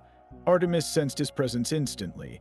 A mortal man had seen her divine, unclothed form, and the violation of her privacy was an offense that demanded immediate and terrible justice. There was no trial, no warning. Her rage was as swift and cold as a mountain stream. She did not reach for a weapon. Instead, she cupped her hands, scooped up the water from the spring, and flung it into Actaeon's face. The punishment began not with pain, but with a bewildering transformation. A burning sensation spread across his skin as antlers burst from his forehead. His neck stretched, his body contorted, and his own voice died in his throat, replaced by a panicked, guttural bleat. Where the skilled hunter had stood now trembled a fully grown stag. His own mind remained, trapped and horrified within the animal's form. He tried to cry out to his companions, to call off the dogs, but only a stag's terrified cry emerged. The hounds, a pack he had raised from pups, pricked their ears. They caught the scent of prey, a scent that now emanated from their own master. The hunt was on. Actaeon turned and fled, his new legs clumsy and unfamiliar beneath him. He could hear the baying of his own dogs, the very sound that had once signaled a successful hunt, now a chorus of his impending doom. He raced through the woods he knew so well, but the undergrowth that had once parted for him now seemed to clutch at his legs. The hounds closed in, their loyalty rewritten by the goddess's magic. They saw only a stag, a prize to be brought down. They lunged, sinking their teeth into his flanks, pulling him to the ground. In those final, agonizing moments, Actaeon was utterly alone, destroyed by the very instruments of his pride and identity. His friends, arriving too late, could only wonder at the strange disappearance of their prince and the spectacle of his hounds tearing apart a magnificent stag. The myth of Actaeon presents a uniquely chilling form of retribution. His crime was one of chance, not malice. He was guilty of being in the wrong place at the wrong time, of witnessing what was forbidden. Yet his punishment was absolute. This story forces us to ask a difficult question about the nature of justice itself. Can a punishment be just when the crime was committed without any wicked intent? Artemis's wrath defends the inviolable boundary between the mortal and the divine, a line that, once crossed, carries a price no mortal can afford to pay, even by accident. The fate of the Titans was a sentence of cosmic proportions, an imprisonment that reshaped the universe.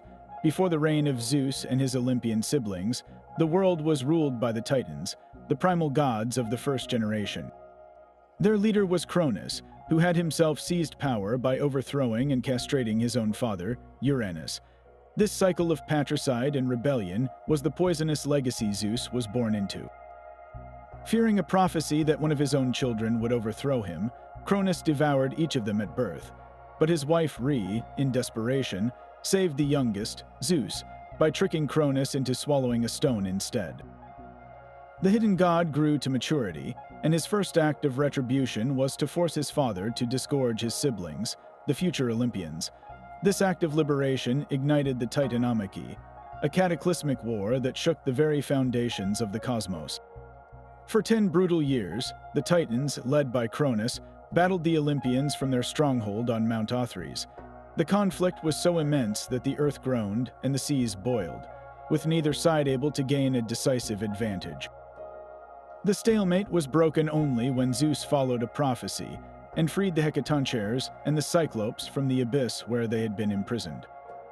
In gratitude, the Cyclopes forged the ultimate weapons of divine retribution, Zeus his thunderbolts, Poseidon his trident, and Hades a helmet of invisibility. The one-handed Hecatoncheires, each with 100 arms, joined the fray, hurling 300 boulders at a time against the Titans. With these monstrous allies, the Olympians finally triumphed. The punishment for the defeated Titans was absolute. Most were cast down into the deepest, darkest pit of the underworld, a place of primordial chaos called Tartarus. This was not merely a prison, it was a void beneath even Hades' realm, a dungeon of bronze gates and impenetrable darkness, where the very air was a heavy weight of despair. And there, the Hecatoncheires, whom the Titans had once imprisoned, became their eternal, vigilant jailers. This was the ultimate humiliation, to be guarded for all eternity by the very monsters they had feared and chained. This act established a new cosmic order, the reign of the Olympians. The imprisonment of the Titans in Tartarus was more than a simple victory. It was a foundational act of divine justice, a warning etched into the structure of reality itself. It declared that the old, chaotic order of patricide and raw, untamed power was forever supplanted by a new regime, one that would punish any challenge to its authority with an eternity of silent, crushing darkness. What does it mean for a new power to secure its rule, not just by winning a war, but by entombing the old gods in a prison at the bottom of creation? Even the most primal taboos were not safe from the whims of the gods.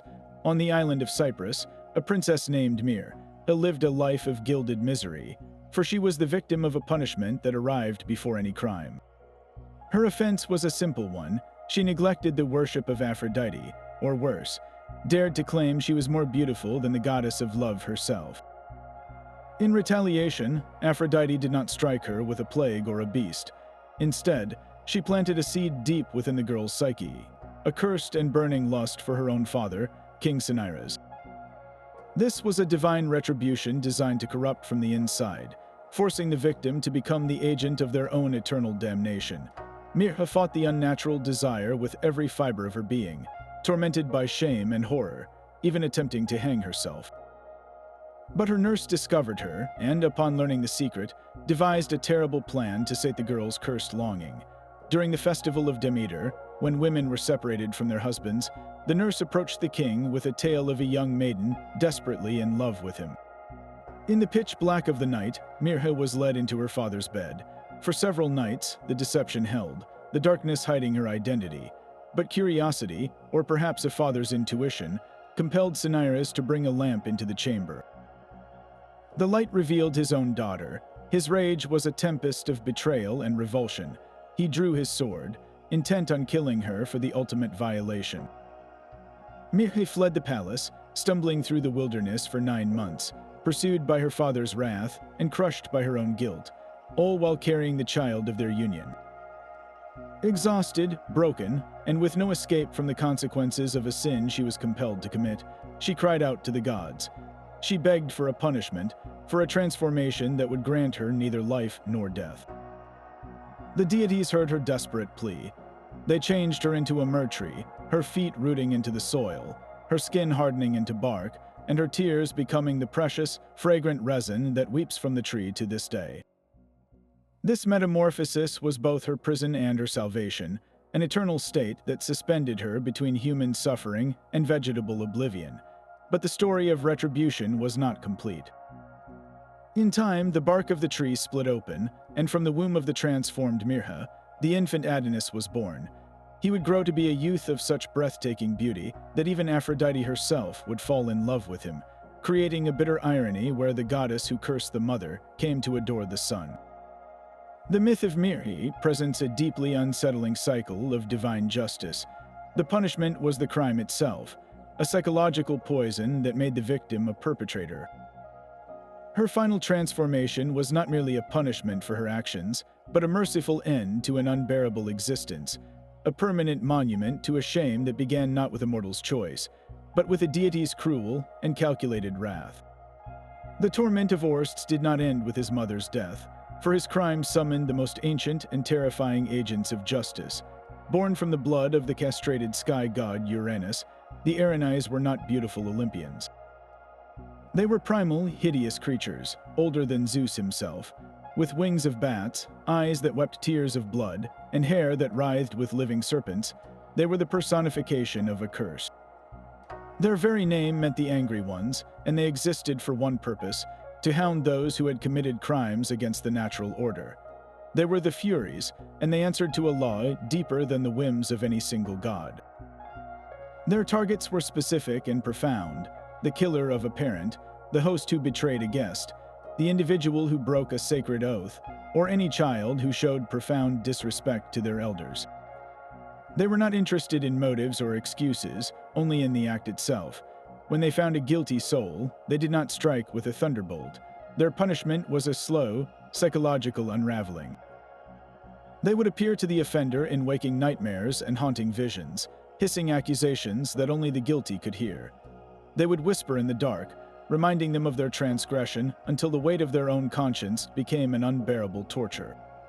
Sleep would flee, peace would become a distant memory, and the mind would fracture under their relentless persecution. The Furies did not merely want the criminal dead. They wanted them to beg for death as a release from the hell of their own guilt. Orsts, having murdered his mother Clytemnestra to avenge his father Agamemnon, was their perfect victim. He was a man caught between two divine commands: the order of Apollo to avenge his father, and the primal law of the Furies that condemned matricide.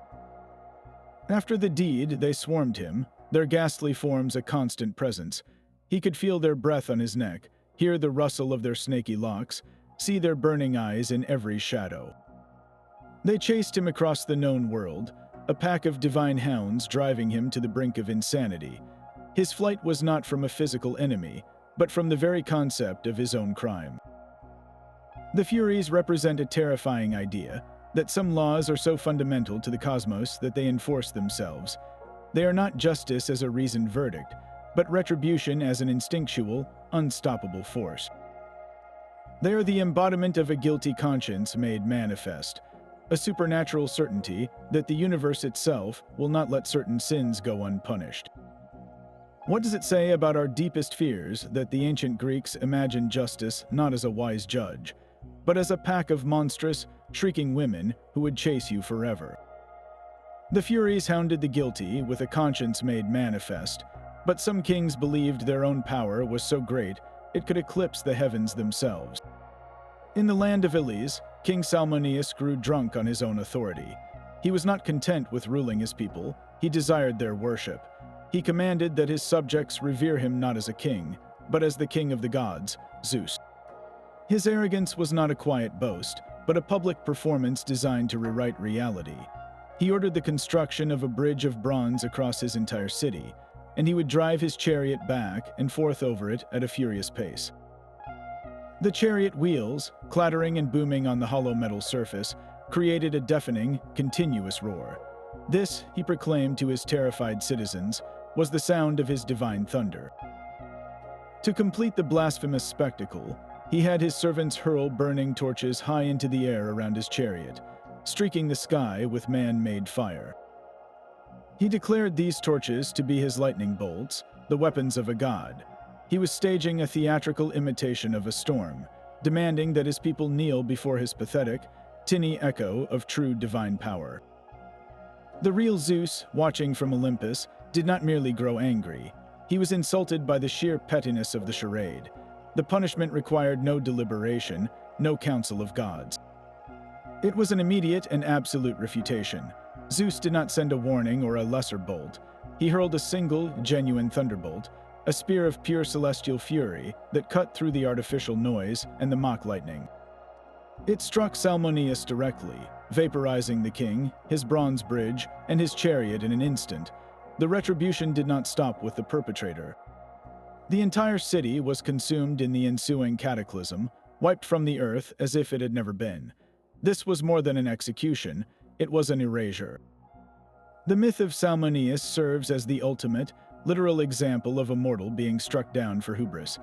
His story asks a chilling question: what is the true cost of confusing the trappings of power with the substance of divinity? And at what point does human arrogance become a suicide note written to the cosmos? A king's desperate plea echoed through the silent peaks of the Himalayas. This was not a cry for power or vengeance, but for salvation. The ancestors of King Bhajaratha were cursed to wander as restless spirits, their only hope for release being the purifying waters of the celestial river, Ganga, which flowed only in the heavens. To bring this river down to the dusty plains of the earth was Bhajaratha's life mission, a task that seemed to defy the very laws of the cosmos. He knew the river's descent would be an act of cataclysmic force, a waterfall of pure creation with the power to shatter the world it was meant to cleanse. So the king began a penance of almost impossible severity, standing on one leg in the freezing snow, his arms raised to the sky for 1,000 years, his focus so intense that his very being became a single, unwavering prayer. The gods were finally moved by his devotion. They agreed to release the Ganga, but they delivered a terrifying warning. The river goddess was proud and immensely powerful, and her fall from the sky would be like a billion waterfalls crashing down at once, scouring the earth down to its bedrock. The world itself would be the unintended victim of this act of piety.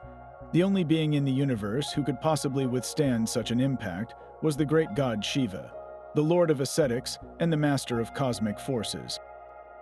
And so Bhajaratha began a second penance, this one directed at the meditating god, lasting another 1,000 years. Shiva, seated deep in samadhi, felt the king's unwavering resolve. He opened his eyes and smiled, a gesture that held the promise of both dissolution and grace. He agreed to catch the river. As the mighty Ganga, roaring with divine arrogance, hurled herself from the heavens intent on washing the earth into the sea, Shiva simply raised his head. He did not brace for impact. He did not summon a weapon. He allowed the colossal torrent to crash directly into the tangled, infinite labyrinth of his matted hair. The river, which could have carved canyons through continents, was instantly tamed. It slowed to a gentle trickle, meandering through the divine knots, its destructive force dissipated into a soft, life-giving flow. From there, Shiva released it in 7 sacred streams to follow King Bhajaratha down to the mortal world, where it finally washed over the ashes of his ancestors, granting them eternal peace. This story presents a breathtaking alternative to the familiar narratives of wrath.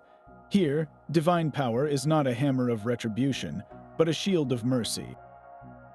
Shiva's intervention averted a cosmic disaster, transforming a potential punishment for the earth into a source of its greatest blessing. The river Ganges is not just water, it is the embodiment of a god's compassion, a constant reminder that the same power that can shatter worlds can also, with infinite gentleness, catch a falling star and turn it into a prayer.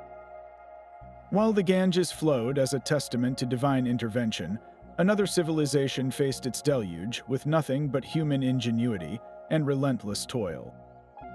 In the primordial age of China, the heavens collapsed and the earth split open, unleashing a flood of unimaginable scale. Waters poured from the sky and surged from the abyss, swallowing the lowlands and drowning the hills, turning the entire world into a churning, yellow sea. This was not merely a natural disaster, but a cosmic imbalance, a form of divine retribution for a world out of harmony. The legendary Emperor Yao first tasked Gun, Yu's father, with controlling the waters. Gun's approach was one of defiance. He stole a magical, self-expanding soil from the heavens to build dams and dikes, attempting to wall the waters away.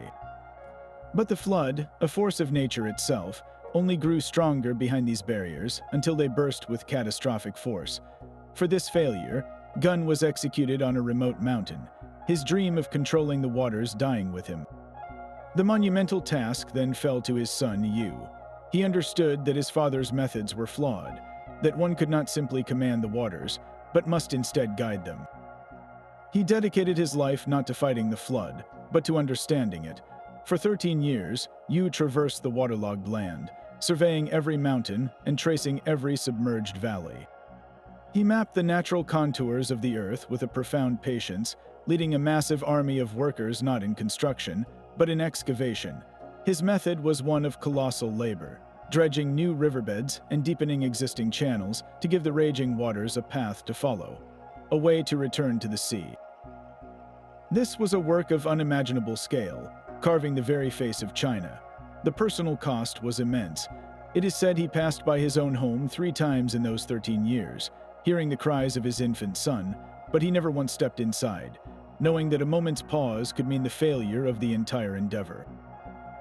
His hands became calloused, his body weathered and dark, and his legs were so worn from constant travel that he could only walk with a peculiar, shuffling gait. He became a living embodiment of perseverance, a man wholly consumed by his duty to save civilization. Where other myths feature arcs that ride out divine punishment, Yu's story presents a radically different response. He does not escape the flood, he masters it.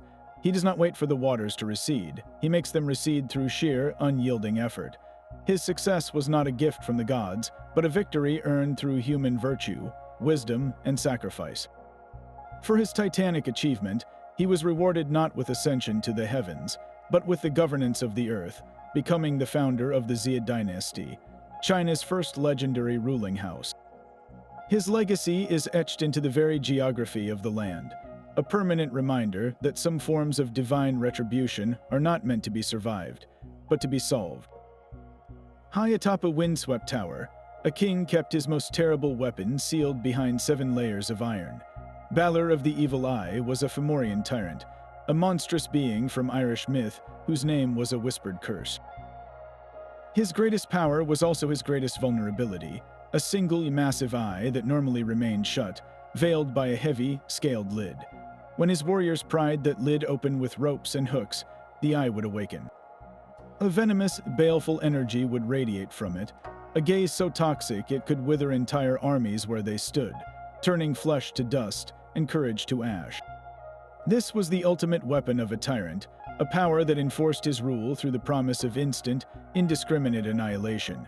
Yet a prophecy, that persistent thorn in the side of powerful men, foretold a very specific end for Balor. He would not fall to a rival king or a foreign army.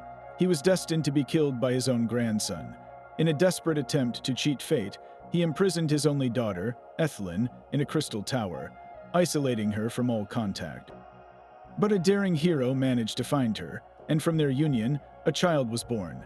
That boy, Lug, was smuggled away and raised in secret, a child of both the Fomorian and the Tuatha De Danann, destined to become a master of all arts and crafts. The prophecy was set in motion not by an army, but by a single, hidden life.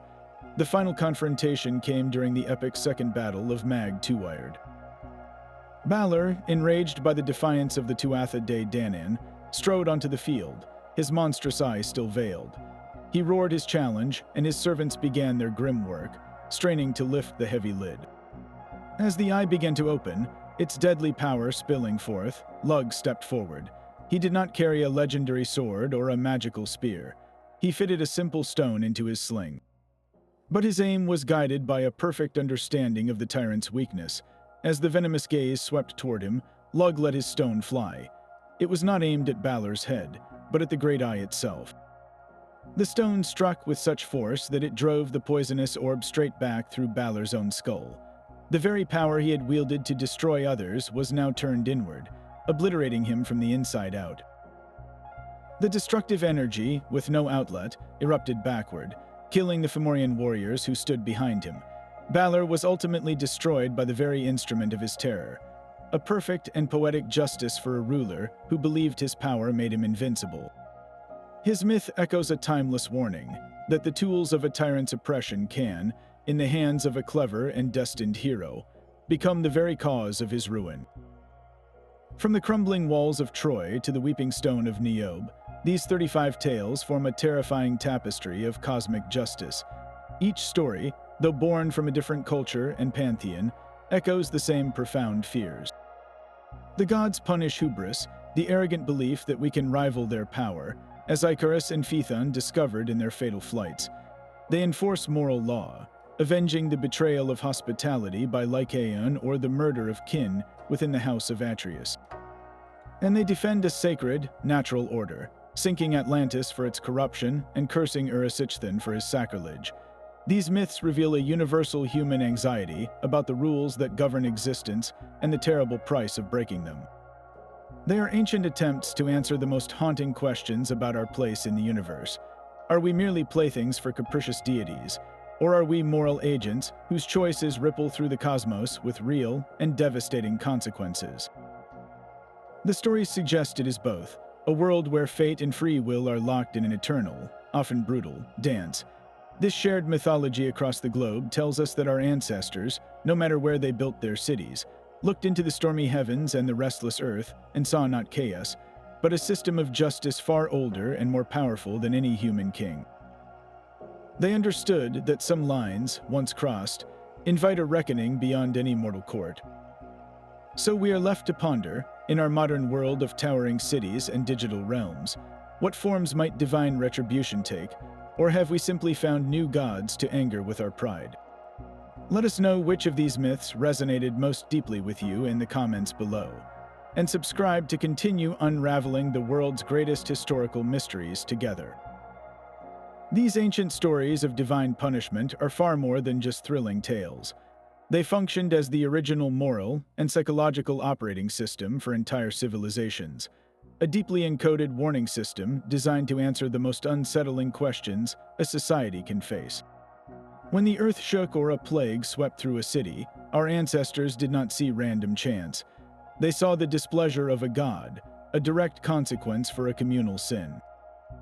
This framework transformed chaotic suffering into a form of cosmic order, a terrible but predictable justice that could be understood, and perhaps even appeased through ritual and right living. The myth of a flood washing away a corrupt world, repeated from Mesopotamia to the Americas, provided a narrative for incomprehensible disaster, turning random geological events into a lesson on the importance of virtue.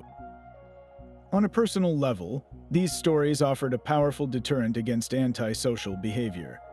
The fate of a Sisyphus or a Tantalus was not just a punishment for pride, it was a public service announcement etched into the collective imagination, teaching that betrayal, greed, and hubris would lead not just to earthly consequences, but to an eternity of personalized torment. This psychological impact is their true legacy, a deep-seated cultural inheritance that continues to shape our world in profound ways. The modern concept of karma, for instance, is a direct philosophical descendant of these retribution myths, a universal law of moral cause and effect that operates without the need for a personal deity. We see the same narrative DNA in our most popular stories today. The tragic hero whose fatal flaw leads to their downfall, from Shakespeare's Macbeth to Walter White in Breaking Bad, is a direct echo of the hubris that doomed Phaethon. The entire superhero genre is built upon a modern pantheon where cosmic powers enforce a clear, if sometimes flawed, moral code, delivering retribution to those who threaten the social order. Even our fascination with disaster movies, where humanity is often punished for its environmental or technological arrogance, taps into that primal fear of a collective reckoning. These ancient fears and lessons are not relics. They are the bedrock of our storytelling, proving that the human need to see order in chaos and justice in a seemingly unjust world is a story that will never reach its final